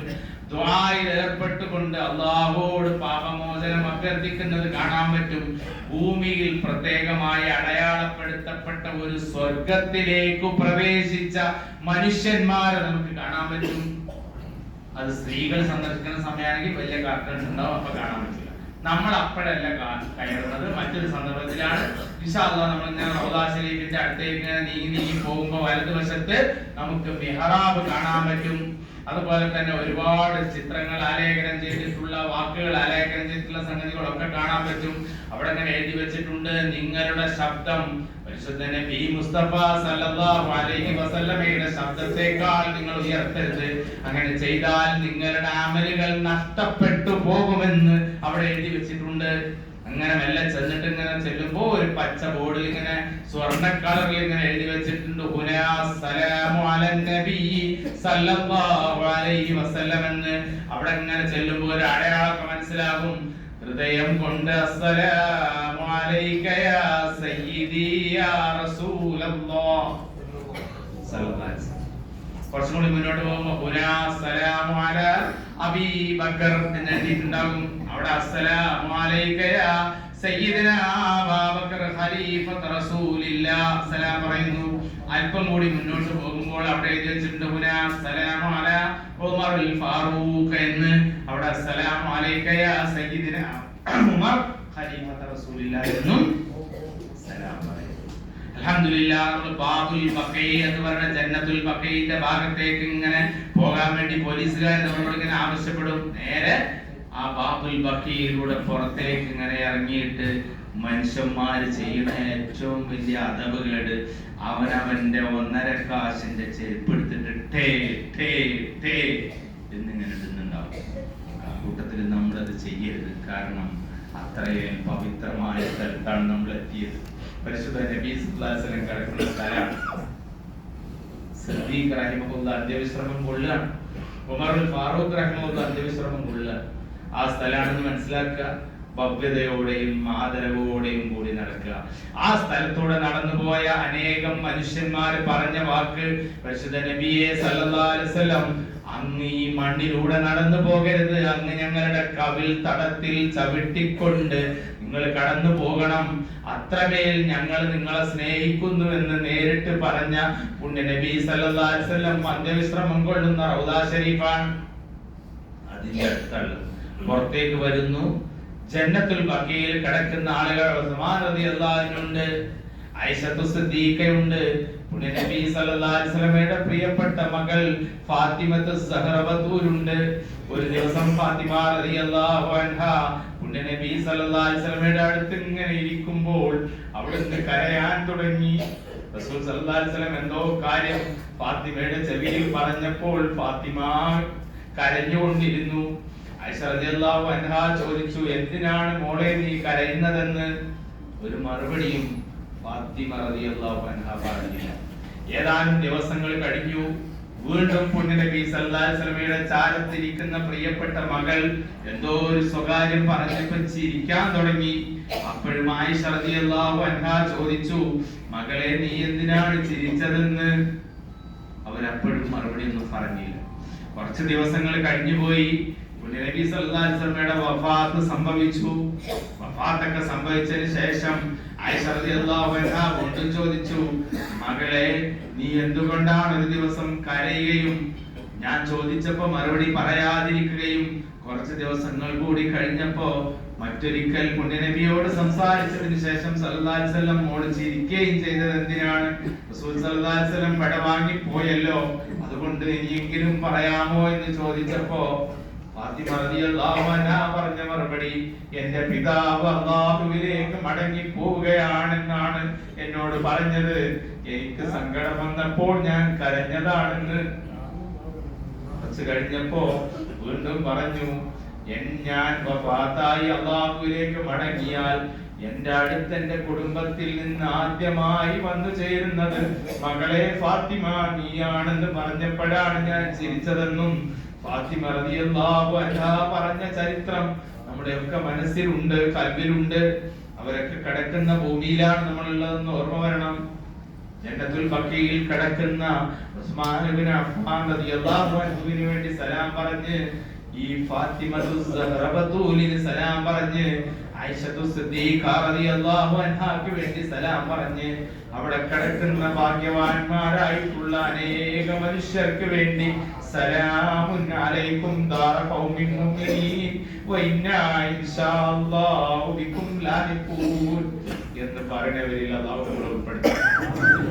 ഒരു നിസ്കാരത്തിന്റെ നേരാണ്, ദുഹറാണ്, അസറാണ്. നമ്മൾ പള്ളിയിലേക്ക് വന്നു. നിശ്ചിതമായ വാതിലിലൂടെ പുരുഷന്മാരും നിശ്ചയിക്കപ്പെട്ട വാതിലിലൂടെ ഭാഗങ്ങളിലൂടെ സ്ത്രീകളും ഒക്കെ പ്രവേശിക്കുന്ന സ്ഥലമാണ് മദീനയിലെ മസ്ജിദുൻ നബവി.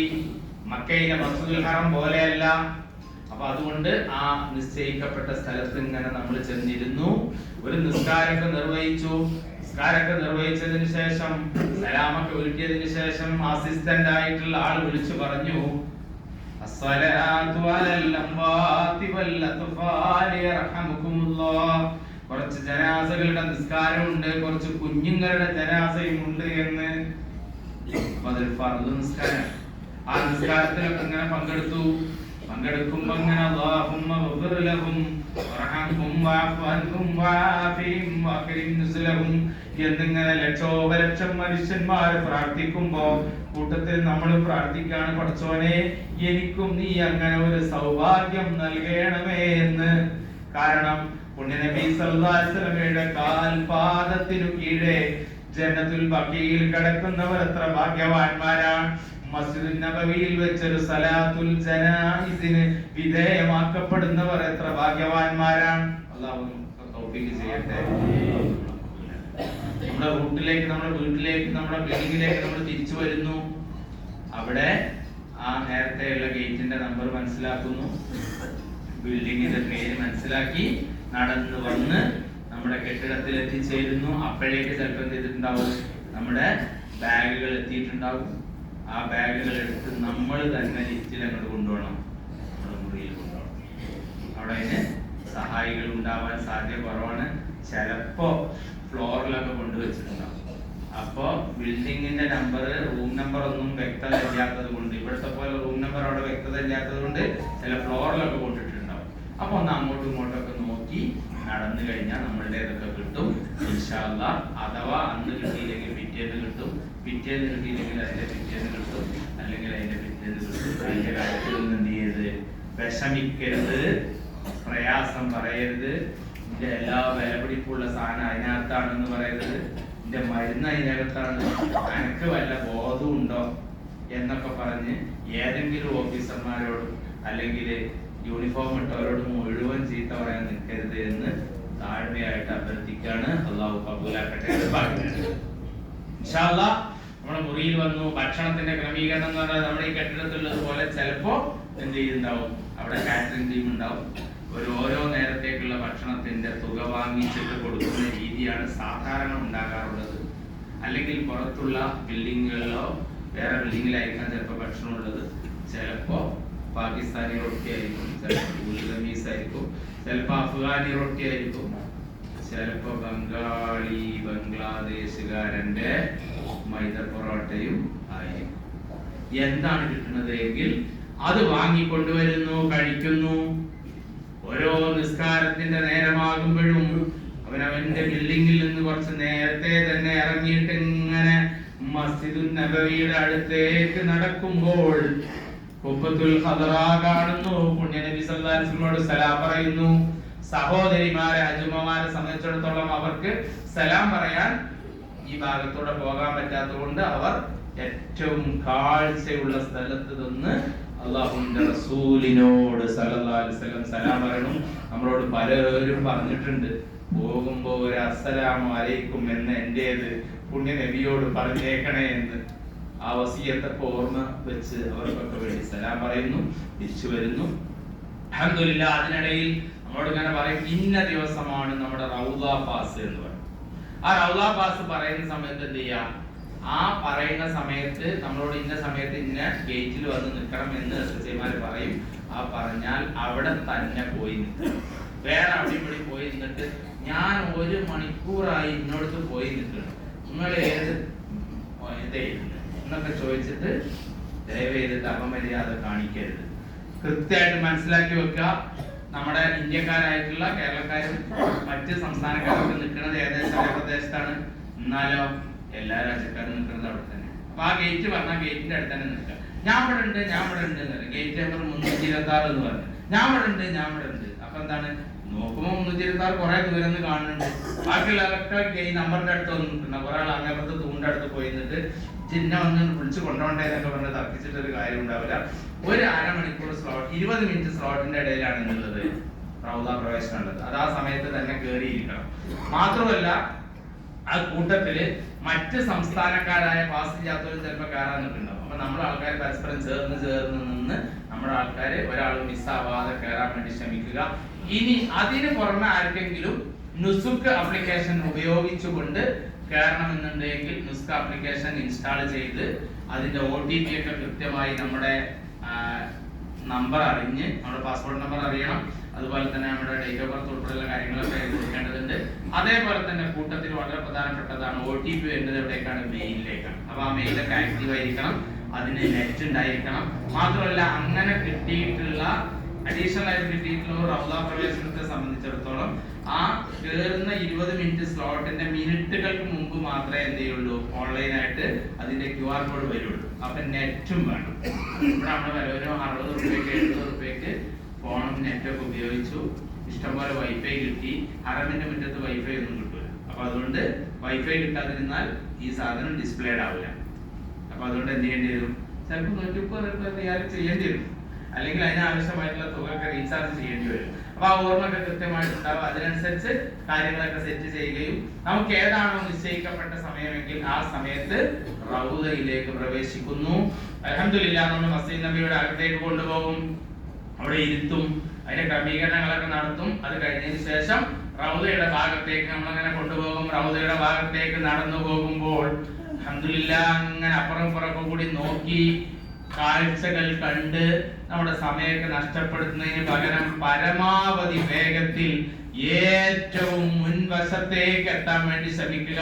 കാരണം മാബൈന ബൈതി വ മിൻബരി റൗദത്തുൻ മിൻ റിയാദിൽ ജന്ന എന്ന് പറയുന്ന ഭാഗം റൗദ ശരീഫിന്റെ ഏറ്റവും മുൻവശത്തായിരുന്നു. പണ്ടാണ് എങ്കിൽ അത് പച്ച കാർപ്പറ്റിലും മസ്ജിദ് നബവിയിലെ മറ്റു ഭാഗങ്ങൾ ചമപ്പ് കാർപ്പറ്റിലുമായിരുന്നു ഉണ്ടായിരുന്നത്. ഇപ്പം ആ മസ്ജിദ് നബവിയിലെ മുഴുവൻ കാർപ്പറ്റും ഒരേ നീരാക്കിയിട്ടുണ്ട്. അപ്പൊ അതുകൊണ്ട് ആ ഭാഗത്ത് എത്തുക എന്നത് കുറച്ച് ശ്രമകരമാണ്, എങ്കിലും അൽഹംദുലില്ലാഹ് നമ്മൾ ശ്രമിച്ചായിരുന്നു. ഇനി അഥവാ ആദ്യത്തെ ടേക്കില് നമുക്ക് എത്താൻ കഴിഞ്ഞില്ല, നമുക്ക് കുറച്ച് പുറകിലേക്ക് ഇങ്ങനെ നോക്കുക, ആരെങ്കിലും അവിടുന്ന് തല പൊന്തിക്കുണ്ടോ, നല്ല പോയിട്ട് അവിടെ ഇരിക്കുക, നിസ്കരിക്കുക, ദുആ ചെയ്യുക. ഞാൻ റൗദത്തുൻ മിൻ റിയാദിൽ ജന്നയിലാണ്, സ്വർഗ്ഗത്തിലെ ഏറ്റവും പ്രധാനപ്പെട്ട ഒരു ഭാഗമെന്ന് അറിയപ്പെട്ട റൗദയിലാണ് അല്ലാഹുവേ ഞാനുള്ളത് നിയ്യത്ത് ചെയ്തിട്ട് 2 റക്അത്ത് നിസ്കരിക്കാൻ വേണ്ടിയിട്ട് തക്ബീർ കെട്ടി റുകൂഉ ചെയ്തിട്ട് ഇങ്ങനെ സുജൂദിൽ നെറ്റിത്തടം അങ്ങോട്ട് വെക്കുമ്പോ പടച്ചോനെ എനിക്ക് നീ സ്വർഗം നൽകണേ അല്ലാഹ്, നരകം എന്റെ മേൽ ഹറാമാക്കണേ അല്ലാഹ്, ഞാൻ ചെയ്ത പാപങ്ങളൊക്കെ പുറത്തു തരണേ അല്ലാഹ് എന്ന് തുടങ്ങിയിട്ട് ഏറ്റവും ഇമ്പോർട്ടന്റ് ആയിട്ടുള്ള കാര്യങ്ങളൊക്കെ ദുആ ചെയ്യാൻ വേണ്ടി ശ്രമിക്കുക. അധിക സമയം അവിടെ നിൽക്കാൻ അനുവദിക്കൂല, പിടിച്ച് പുറത്തേക്ക് ഇറക്കി വിടും. അപ്പൊ അതിനനുസരിച്ച് കാര്യങ്ങളൊക്കെ ക്രമീകരിക്കണം എന്ന് എന്റെ പ്രിയപ്പെട്ടവരോട് സൂചിപ്പിക്കുകയാണ്. അഡീഷണൽ ആയിട്ട് റൗദ പാസ് ഓൺലൈൻ ആയിട്ട് കിട്ടിക്കഴിഞ്ഞാൽ അത് ഉപയോഗപ്പെടുത്തുക. സ്ത്രീകൾക്കാണ് അധികവും രാത്രി സമയത്തുള്ളത്, പുരുഷന്മാർക്ക് മറ്റ് സമയങ്ങളിലാണ് എന്ന് മനസ്സിലാക്കുക. ഇൻഷാ അല്ലാഹ് റൗദ പ്രവേശനം കൂടി പൂർത്തിയാകുന്നതോടെ നമുക്ക് നമ്മുടെ ഔദ്യോഗികമായിട്ടുള്ള കാര്യങ്ങൾ പൂർത്തിയാക്കാം. ഇനി വേണമെങ്കിൽ നമുക്ക് എന്ത് ചെയ്യണം, വേണമെങ്കിൽ എന്ന് മാത്രമല്ല ഒരുപാട് ചരിത്രങ്ങൾ ചേർന്ന് കിടക്കുന്ന, ചരിത്രം കഥ പറയുന്ന, നമ്മുടെ കൽബിനെ തുടിപ്പിക്കുന്ന ധാരാളം സംഭവങ്ങൾ നടന്നിട്ടുള്ള, അതിന്റെ ഒക്കെ ഓർമ്മകൾ പേറുന്ന മണ്ണന്റെ പേരും ആ ഒരു മണൽത്തരിയുടെ പേരുമാണ് മദീന. ആ മദീനയിൽ നിന്ന് ഒരു സാസറൊക്കെ നിസ്കരിച്ചതിന് ശേഷം ഇങ്ങനെ കാൽനടയായിട്ട് ഇറങ്ങി മസ്ജിദ് നബിയുടെ വടക്ക് ഭാഗത്തേക്ക് ഇങ്ങനെ മെല്ലെ മെല്ലെ നടന്നു പോകുമ്പോൾ അങ്ങ് ദൂരെ ഒരു മല കാണാം. മലയുടെ പേര് ജബൽ ഉഹദ് എന്നാണ്. അതിന്റെ താഴ്വരയിലാണ് ഉഹദ് യുദ്ധം നടന്നത്. ആ ഉഹദ് യുദ്ധം നടക്കുമ്പോ പരിശുദ്ധ നബി മുസ്തഫ സല്ലല്ലാഹു അലൈഹി വസല്ലം 50 അമ്പെയ്ത്തുകാരെ ഒരു ചെറിയ മലയായിട്ടുള്ള ജബൽ റുമാത്തിന്റെ മുകളിൽ കയറ്റി നിർത്തുകയും ശത്രുക്കൾ വരുന്നതിനെ പ്രതിരോധിക്കുകയും ചെയ്തിട്ട് പറയുന്ന ഒരു വസിയത്തുണ്ട്. എന്താണ്? എന്റെ അനുമതി ഇല്ല എങ്കിൽ നിങ്ങൾ ഈ മലയിൽ നിന്ന് പുറത്തിറങ്ങരുത്, എപ്പോ എന്റെ അനുമതി കിട്ടിയാൽ നിങ്ങൾ ഇറങ്ങാം. ശക്തമായ യുദ്ധം നടന്നു. യുദ്ധത്തിൽ ശത്രുക്കൾ പുറകോട്ട് പിന്തിരിഞ്ഞ് ഓടിപ്പോയി. ആളുകളൊക്കെ കൂടി, മുസ്ലിമീങ്ങളായ ആളുകൾ ഗനീമത്ത് എന്ന് പറയുന്ന സ്വത്തൊക്കെ കൂടി ഈ ഉഹദിന്റെ രണാങ്കണത്തിൽ നിന്ന് ഇങ്ങനെ ശേഖരിക്കാൻ തുടങ്ങിയപ്പോ ഈ 50 അമ്പെയ്ത്തുകാരിൽ നിർത്തിയിട്ടുള്ള ആളുകൾ കൂട്ടത്തിൽ പറയാൻ തുടങ്ങി, മുസ്ലിമീങ്ങൾ ഗനീമത്ത് മുതൽ എടുക്കണം, നമ്മുടെ പ്രിയപ്പെട്ട കൂട്ടുകാരും സുഹൃത്തുക്കളൊക്കെ, അതുകൊണ്ട് നമുക്ക് ഇവിടുന്ന് ഇറങ്ങിപ്പോയിട്ട് അത് നമുക്കും ശേഖരിക്കാം. അവരുടെ നേതാവ് പറഞ്ഞു, ഒരിക്കലും പറ്റൂല, പരിശുദ്ധ നബി സല്ലല്ലാഹു അലൈഹി വസല്ലമയുടെ അനുമതി ഇല്ലാതെ 1 ഇഞ്ച് ഇവിടുന്ന് മാറാൻ പറ്റൂല എന്ന്. പക്ഷെ ആ നേതൃത്വത്തിന്റെ നിർദ്ദേശം അംഗീകരിക്കാതെ കുറച്ച് ആളുകൾ അവിടുന്ന് താഴേക്ക് ഇറങ്ങി വന്നു, ഗനീമത്ത് എടുക്കാനൊക്കെ തുടങ്ങി. അപ്പൊ ശത്രുക്കൾ കണ്ടു, ഇതാ പ്രതിരോധം തകർന്നിരിക്കുന്നു, ദുർബലമായിരിക്കുന്നു. അവർ വീണ്ടും എരച്ചു വരാൻ തുടങ്ങി. കുറഞ്ഞ ആളുകൾ മാത്രമേ ഉള്ളൂ, അവർക്ക് പ്രതിരോധിക്കാൻ കഴിയാതെ വന്നു. അവരിൽ പലരും ഷഹീദാക്കപ്പെട്ടു. ശത്രുക്കൾ ശക്തമായിട്ടുള്ള ആക്രമണം വീണ്ടും നടത്തി. ആ ആക്രമണത്തിനിടെയാണ് പരിശുദ്ധ നബി സല്ലല്ലാഹു അലൈഹി വസല്ലമയുടെ മുമ്പല്ല് പോലും ഷഹീദായത്. പുണ്യ നബി സല്ലല്ലാഹു അലൈഹി വസല്ലമയെ സഹാബാക്കൾ അവിടെ നിന്ന് ഇങ്ങനെ കൊണ്ടുപോയിട്ട് ഇരുത്തുന്ന ഒരു ഗുഹയുണ്ട്, അത് നമുക്ക് കാണാൻ പറ്റും. ആ ഗുഹയുടെ ചാരത്ത് ഒരു മസ്ജിദ് ഉണ്ട്. ആ മസ്ജിദ് ഇപ്പോ പുനർക്രമീകരിച്ച് നമുക്ക് നിസ്കരിക്കാനൊക്കെയുള്ള സൗകര്യം അവിടെയുണ്ട്. അതിന്റെ അപ്പുറത്ത് മറ്റൊരു ഗുഹ ഉണ്ട്, ഒന്നുകൂടി വിശാലമായിട്ട് റസൂലുള്ളാഹി സ്വല്ലല്ലാഹു അലൈഹി വസല്ലം വിശ്രമിക്കാൻ കൊണ്ടിരിക്കുക. ജബൽ ഉഹദ് എന്ന് പറയുന്ന ഈ പർവ്വതത്തിന് അനേകം ചരിത്രങ്ങളുണ്ട്. റസൂലുള്ളാഹി സ്വല്ലല്ലാഹു അലൈഹി വസല്ലമയുടെ മുമ്പിൽ പൊട്ടിയപ്പോ അവിടുത്തെ മുഖം കഴുകി വൃത്തിയാക്കാൻ വേണ്ടി വെള്ളം എടുത്തു കൊണ്ടുവന്നിട്ടുള്ള ചെറിയ ഒരു നീരുറവ പോലും മദീനയിൽ ജബൽ ഉഹദിന്റെ മുകളിലുണ്ട്. ഇത് ഞാൻ വെറുതെ പറയണതല്ല, ഇന്നുണ്ട്, ഇന്നലെയുണ്ട്. ഈ കടുത്ത വേനലിലുണ്ട് വെള്ളം. അത്ഭുതമാണ്. ഖുർആൻ എഴുതി വെച്ചിട്ടുള്ള ധാരാളം ശിലാഫലകങ്ങൾ പോലെയുള്ള പാറകൾ ഇഷ്ടം പോലെ ജബൽ ഉഹദിന്റെ മുകളിലുണ്ട്. കയറുക എന്നുള്ളത് വലിയ സാഹസാണ്. മദീനയിൽ നല്ല പരിചയമുള്ളവർക്ക് മാത്രം പറ്റുന്നതാണ്. അതുകൊണ്ട് താഴെ ഇങ്ങനെ പോയി നിന്നിട്ട് മദീനയുടെ ഒരു അഭിമാനവും അലങ്കാരവുമായ ജബൽ ഉഹദിന്റെ അടുത്തെത്തുമ്പോൾ ഓർക്കമടച്ചോനെ, ഈ ജബൽ ഉഹദിനെ കുറിച്ച്, ഈ ഉഹദ് മലയെ കുറിച്ചാണ്. ഉഹദ് നമ്മളെ ഇഷ്ടപ്പെടുന്നു, നമ്മൾ ഉഹദിനെയും ഇഷ്ടപ്പെടുന്നു എന്ന് നബി സല്ലല്ലാഹു അലൈഹി വസല്ലം പറഞ്ഞത്. ഇത് സ്വർഗത്തിലെ മലയാണെന്നും അവിടുന്ന് പറയണ്ടായി സല്ലല്ലാഹു അലൈഹി വസല്ലം. സ്വർഗത്തിലെ മല കണ്ട് ജബൽ റുമാത്ത് എന്ന് പറയുന്ന അമ്പെയ്ത്തുകാരിൽ നിന്ന മലന്റെ മേലെ താഴെ ഇറങ്ങി വന്ന് ഒരു വാദി അവിടെ ഉണ്ട്, ഒരു താഴ്വര പോലെ, ഒരു വെള്ളം ഒഴുകണ ഒരു വിശാലമായിട്ടുള്ള വെള്ളം ഇല്ലെങ്കിലും പുഴ പോലെ, അതൊക്കെ കണ്ട് തിരിച്ചു വരുന്നു. അതുപോലെ ഒരു ദിവസം സബഅത്ത് മസാജിദുകൾ ചേർന്നിട്ടുള്ള ഖന്ദഖ് എന്ന കിടങ്ങ് കഴിച്ച് യുദ്ധം നടത്തിയിട്ടുള്ള, ശത്രുക്കളെ പ്രതിരോധിച്ചിട്ടുള്ള സ്ഥലം. അവിടെ ഇപ്പോ നിർമ്മാണമൊക്കെ നടക്കാണ് എന്നാ പറഞ്ഞിട്ടുള്ളത്. ഏതായാലും അവിടെ പറ്റിയാണെങ്കിൽ അവിടെ പോയി കാണാം.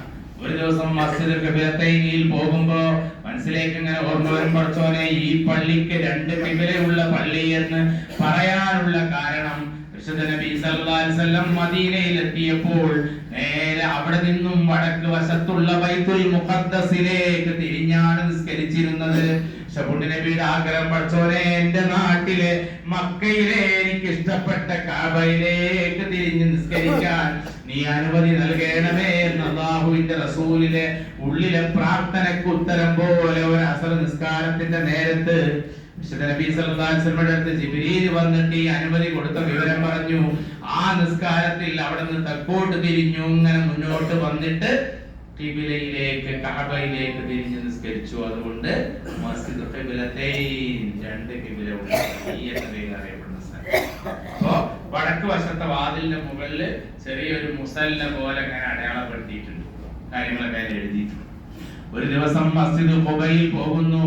ഒട്ടകം ആദ്യമായി മുട്ടുകുത്തിയ മക്കയിൽ നിന്ന് മദീനയിലേക്ക് ഹിജ്റ ചെയ്തു വരുമ്പോൾ മുട്ടുകുത്തിയ ഖുബാ മസ്ജിദിന്റെ അടുത്ത് ചെല്ലുന്നു. അവിടെ ഒരു വെള്ള മാർബിളിൽ എഴുതി വെച്ചിട്ടുണ്ട്, ഒരാൾ അവനവന്റെ വീട്ടിൽ നിന്ന് നിസ്കാരം ഒതുവെടുത്ത് വന്നിട്ട് എന്റെ ഈ പള്ളിയിൽ 2 റക്അത്ത് നിസ്കരിച്ചാൽ അതൊരു ഉംറ ചെയ്ത പ്രതിഫലം ലഭിക്കുന്ന കാര്യമാണെന്ന്. മദീനയിൽ ഉംറ ചെയ്യാൻ പറ്റുമോ? പക്ഷെ ഉംറയുടെ പ്രതിഫലം എവിടെ കിട്ടും? മസ്ജിദ് ഖുബയിൽ നിസ്കരിച്ചാൽ. അതിന്റെ മുന്നിൽ ഒരു കിണർ അടയാളപ്പെടുത്തിയിട്ടുണ്ട്. ആ കിണറിന്റെ പേര് ബിഅ്റു ഖാത്തം, മോതിര കിണർ. ഒരു മോതിരം വീട് പോയ ചരിത്രം ഉമറുല്ലാന്റെ മോതിരാന്നാണ് ഞാൻ വിചാരിക്കുന്നത്. അതവിടെയുണ്ട്. 2 പ്രധാനപ്പെട്ട കിണറുകളിൽ ഒരു കിണറിന്റെ പേര് ബിഅ്റു ഉസ്മാൻ, ഉസ്മാൻ റളിയല്ലാഹു അൻഹുവിന്റെ വഖഫായിട്ടുള്ള കിണർ. മദീനയിൽ ആളുകൾക്ക് വെള്ളം കിട്ടാൻ പ്രയാസമായ സമയത്ത് നബി സല്ലല്ലാഹു അലൈഹി വസല്ലം ചോദിച്ചു, മുസ്ലിമീങ്ങൾക്ക് വേണ്ടിയിട്ട് ഒരു കിണർ സജ്ജമാക്കിയിട്ട് വഖഫ് ചെയ്യാൻ തയ്യാറുള്ളവരാരാണ് എന്ന് വർത്തക പ്രമാണിയായ ഉസ്മാൻ റളിയല്ലാഹു അൻഹു ആ ദൗത്യം ഏറ്റെടുത്തു. ഒരു ജൂതന്റെ കൈവശമാണ് നല്ല വെള്ളമുള്ള കിണറുള്ളത്. ജൂതനോട് സംസാരിച്ചപ്പോ ജൂതൻ വലിയ തുക അതിന് ആവശ്യപ്പെട്ടു, സാധാരണയിൽ കവിഞ്ഞ തുക. എന്നിട്ട് ആ തുക കൊടുത്തിട്ട് ആ ഒരു കിണർ വാങ്ങുമ്പോ ജൂതൻ ഒരു കരാർ അഡീഷണൽ ആയിട്ട് വെക്കാണ്.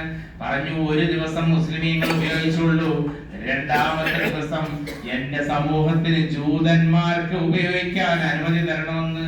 പിറ്റ മുതൽ അവകാശം ഉണ്ടാവോ? സമസ്ത അവകാശങ്ങൾ ഒഴിവാക്കിയിട്ട് ലഭിക്കുക. പക്ഷെ ജൂതൻ ഇത് കളിയാക്കാം. മുസ്ലിമീങ്ങൾ അതിനൊരു പരിഹാര ക്രിയ പോലെ 2 ദിവസത്തേക്കുള്ള വെള്ളം ഒരു ദിവസം തന്നെ ശേഖരിക്കുമായിരുന്നു എന്ന് ചരിത്രത്തിൽ കാണാം. ആ ഉസ്മാന്റെ കടൽ കാണാൻ പറ്റും.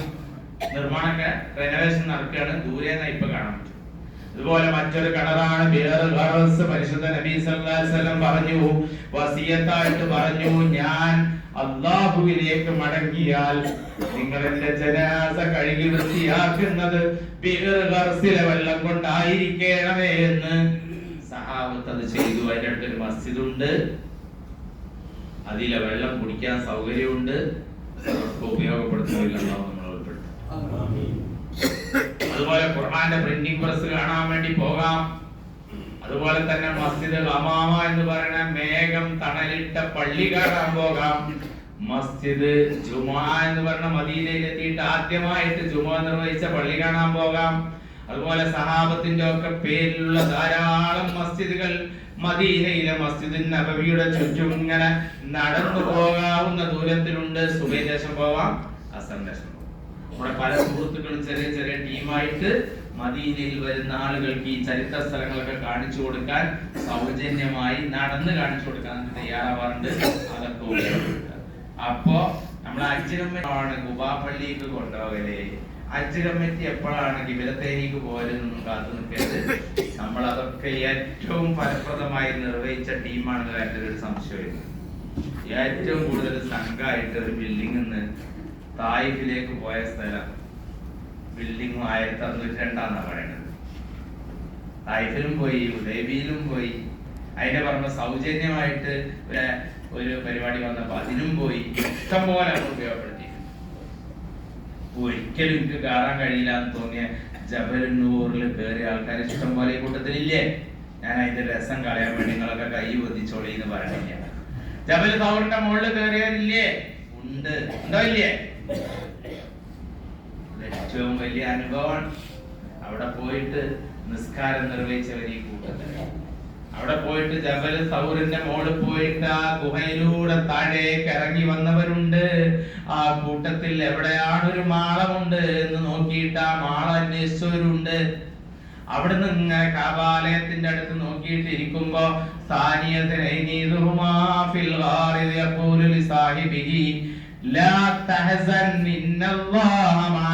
എന്ന ഖുർആനിലെ വാക്ക് ഓർത്തവരുണ്ട്.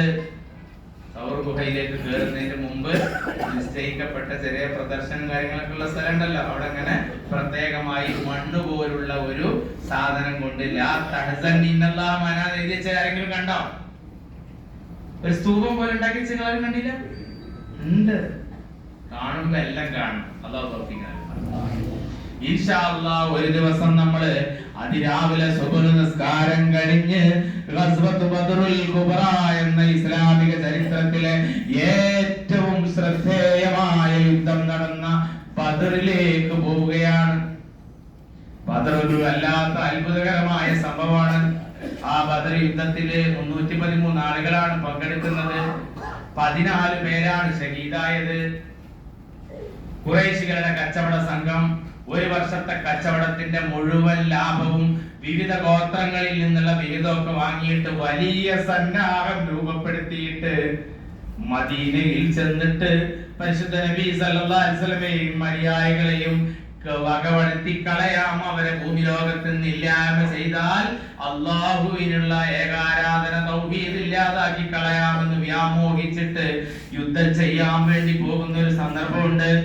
അങ്ങനെ യുദ്ധം ചെയ്യാൻ വേണ്ടിയിട്ടുള്ള സന്ദർഭം അങ്ങനെ ചെന്നു. ഒരു സ്ഥലത്ത് പ്രത്യേകമായിട്ട് തമ്പൊക്കെ അടിച്ചു. നബി സല്ലല്ലാഹു അലൈഹി വസല്ലമയുടെ ഹൃദയത്തിലേക്ക് ഇങ്ങനെ ഓർമ്മ കടന്നു വരാൻ തുടങ്ങി. പടച്ചോനെ, നാളെ യുദ്ധം നടക്കാൻ പോവാണ്. വളരെ പരിമിതമായ സൗകര്യങ്ങളാണുള്ളത്. ഖുറൈശികളുടെ അടുത്ത്, ശത്രുക്കളുടെ അടുത്ത് വലിയ സന്നാഹങ്ങളുണ്ട്. പരിശുദ്ധ നബി സല്ലല്ലാഹു അലൈഹി വസല്ലം അർദ്ധരാത്രിയോടുകൂടി എഴുന്നേറ്റിരുന്ന് നിസ്കാരം നിർവഹിച്ച് അല്ലാഹുവോട് പ്രാർത്ഥിക്കാൻ തുടങ്ങി. പടച്ചോനെ, ഇതാ യുദ്ധത്തിലേക്ക് പോവാണ്. നിന്റെ സഹായമില്ലെങ്കിൽ, ഞങ്ങൾ ഈ ചെറിയ സംഘത്തെ നീ രക്ഷപ്പെടുത്തിയില്ലെങ്കിൽ നാളെ നിന്റെ ദീന് സംരക്ഷിക്കുവാൻ, തൗഹീദിനെ കുറിച്ച് പറയാൻ, ഏകദൈവത്തെ കുറിച്ച്, അല്ലാഹുവേ നിന്നെ കുറിച്ച്, നിന്നെ ആരാധിക്കുന്നതിനെ കുറിച്ച് പറയാൻ ഈ ഭൂമിയിൽ ആരും ബാക്കിയാവുകയില്ലല്ലോ. അതുകൊണ്ട് പടച്ചോനെ നീ സഹായിക്കണമേ എന്ന് പുണ്യ നബി സല്ലല്ലാഹു അലൈഹി വസല്ലം കരഞ്ഞുകൊണ്ട് പ്രാർത്ഥന നിർവഹിക്കുന്ന ഈ ശബ്ദം കേട്ടിട്ട് സഹാബത്ത് എഴുന്നേറ്റ് നിന്നിട്ട് പുണ്യ നബി സല്ലല്ലാഹു അലൈഹി വസല്ലമയുടെ അടുത്ത് വന്നിട്ട് ചോദിക്കുന്നുണ്ട്, അല്ലാഹുവേ, അല്ലാഹുവോട് റസൂലുള്ളാഹി സ്വല്ലല്ലാഹു അലൈഹി വസല്ലം അങ്ങ് ഇനി ചോദിച്ചത് മതി, നമുക്ക് ഉത്തരം ലഭിച്ചിരിക്കും എന്ന് പറഞ്ഞിട്ട് നബി സല്ലല്ലാഹു അലൈഹി വസല്ലമയെ ആശ്വസിപ്പിക്കുന്ന രംഗമുണ്ട്. ആ സ്ഥലത്തിന്റെ പേര്, അവിടെ നിർമ്മിക്കപ്പെട്ട മസ്ജിദിന്റെ പേര് മസ്ജിദുൽ അരീഷ് എന്നാണ്. ആ യുദ്ധക്കളം ഇപ്പോഴും അതുപോലെ നമുക്ക് കാണാൻ പറ്റും. കാര്യമായ മാറ്റമൊന്നുമില്ല. കുറച്ച് ഈന്തപ്പഴ മരങ്ങളൊക്കെ അവിടെ ഇങ്ങനെ കിടക്കുന്നുണ്ടാവും, കുറച്ച് കല്ലുകളൊക്കെ ഉണ്ടാവും. കുറച്ച് ആൾക്കാരൊക്കെ അവിടെ ചെന്നിട്ട് ഒരു ചെറിയ ഒരു കിണർ പോലെയുള്ള സ്ഥലത്ത് ചെന്നിട്ട് പറയാണ്, ഒരു കല്ലൊക്കെ എടുത്തിട്ട് ഇങ്ങനെ എറിയണൊക്കെ കാണാൻ പറ്റും. അപ്പോ ജംറിയിൽ എറിയണ മാതിരിയുള്ള ഏറെ അവിടെ ഉണ്ടോന്ന് വെച്ചിട്ടുണ്ടെങ്കിൽ ചില ആൾക്കാർ വെച്ചിട്ടുണ്ടെങ്കിൽ ഇവിടെ അബൂജഹൽ കൊല്ലപ്പെട്ട സ്ഥലം. നബി സല്ലല്ലാഹു അലൈഹി വസല്ലം ഓരോ സ്ഥലം ഇങ്ങനെ കാണിച്ചിട്ട് പറഞ്ഞതാ, ഇന്നയാൾ ഇവിടെയാണ് വീട് കിടക്കുക, ഇന്നയാൾ ഇവിടെയാണ് വീട് കിടക്കുക. യുദ്ധം തുടങ്ങി, മുസ്ലിമീങ്ങൾ യുദ്ധം ചെയ്യാൻ വേണ്ടിയിട്ട് തുടങ്ങി, ശത്രുക്കളെ നേരിടാൻ വേണ്ടി. വാൾത്തല പൊക്കുമ്പോഴേക്ക് ഒരാളുടെ വാൾത്തലയിൽ നിന്ന് 2ഉം 3ഉം തലകൾ തെറിച്ചു പോകുന്ന അത്ഭുതകരമായ രംഗം കണ്ടപ്പോ സഹാബത്ത് തന്നെ പേടിച്ചു പോയി. അള്ളാഹു മലായികത്തിനെ ഇറക്കിയിട്ട് വലിയ സഹായം കൊടുത്തിട്ട് ഇസ്ലാമിനെ സംരക്ഷിച്ചു നിർത്തിയിട്ടുള്ള ചരിത്ര പ്രാധാന്യമുള്ള യുദ്ധത്തിന്റെ പേരാണ് ഗസ്വത്തു ബദ്റുൽ കുബ്ര. ബദർ യുദ്ധം നടന്ന സ്ഥലം പറഞ്ഞ മസ്ജിദുൽ അരീഷ്.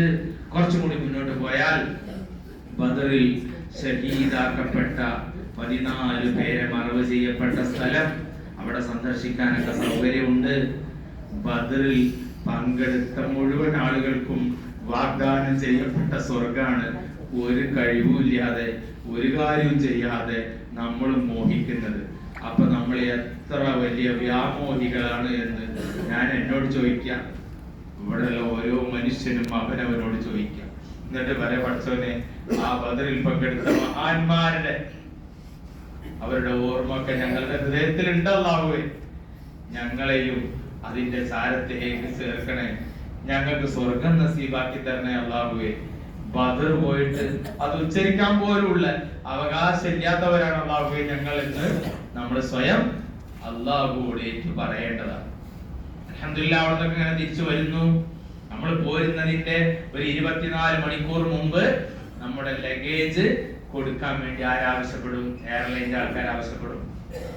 ദയവ് ചെയ്ത് നമ്മുടെ ഈ ബിൽഡിങ്ങിലുള്ള എന്റെ കൂടെ വന്നിട്ടുള്ള പ്രിയപ്പെട്ട ഷെരീഫിന്റെ കൂടെ വന്നിട്ടുള്ള, ബഹുവന്ദനായ യാസറിന്റെ കൂടെ വന്നിട്ടുള്ള, പ്രിയപ്പെട്ട ബയാനയുടെ കൂടെ വന്നിട്ടുള്ള, ബഹുവന്ദനായ ഫാരിസിന്റെ കൂടെ വന്നിട്ടുള്ള പ്രിയപ്പെട്ടവരോടൊക്കെയുള്ള വിനീതമായ അഭ്യർത്ഥന, ഒരു ചെറിയ ബോട്ടിൽ സംസം പോലും നമ്മുടെ ലഗേജിനകത്ത് വെക്കരുത്. അതെവിടെ വെക്കാം? നമുക്ക് വേണമെങ്കിൽ നമ്മുടെ ഹാൻഡ് ബാഗിൽ. ഇൻഷാ അല്ലാഹ് നമ്മുടെ 17 അല്ലെങ്കിൽ 17 കിലോ ഉള്ള ബാഗ്, അല്ലെങ്കിൽ 20 17 എങ്ങനെയാണ് നമ്മൾ അങ്ങനെ വെക്കുന്നത് എങ്കിൽ ഞാൻ ടൺസ്ലിപ്പായിട്ട് അര കിലോ കൂട്ടി നിങ്ങൾ ഒരു വലിയ കാര്യമായിട്ട് എടുക്കേണ്ട കേട്ടോ. 20ഉം 17 എന്നപ്പോ 37 ഉണ്ടാവാൻ അതൊരു തൂക്കിയെടുക്കുക. ഒന്നിച്ചാണ് വെക്കേണ്ടത്. കവർ ഹെഡാണ് ഇതും കൊണ്ട് വരേണ്ടത്. നമ്മൾ ബിൽഡിങ്ങിൽ നിന്ന് മുകളിൽ നിന്ന് താഴെ ഇറക്കി വെക്കണം. അവർ വരുന്ന സമയത്തിന് മുന്നിൽ ബോർഡിംഗ് പാസ് ആയിട്ട് വരിക, കൊടുക്കുക.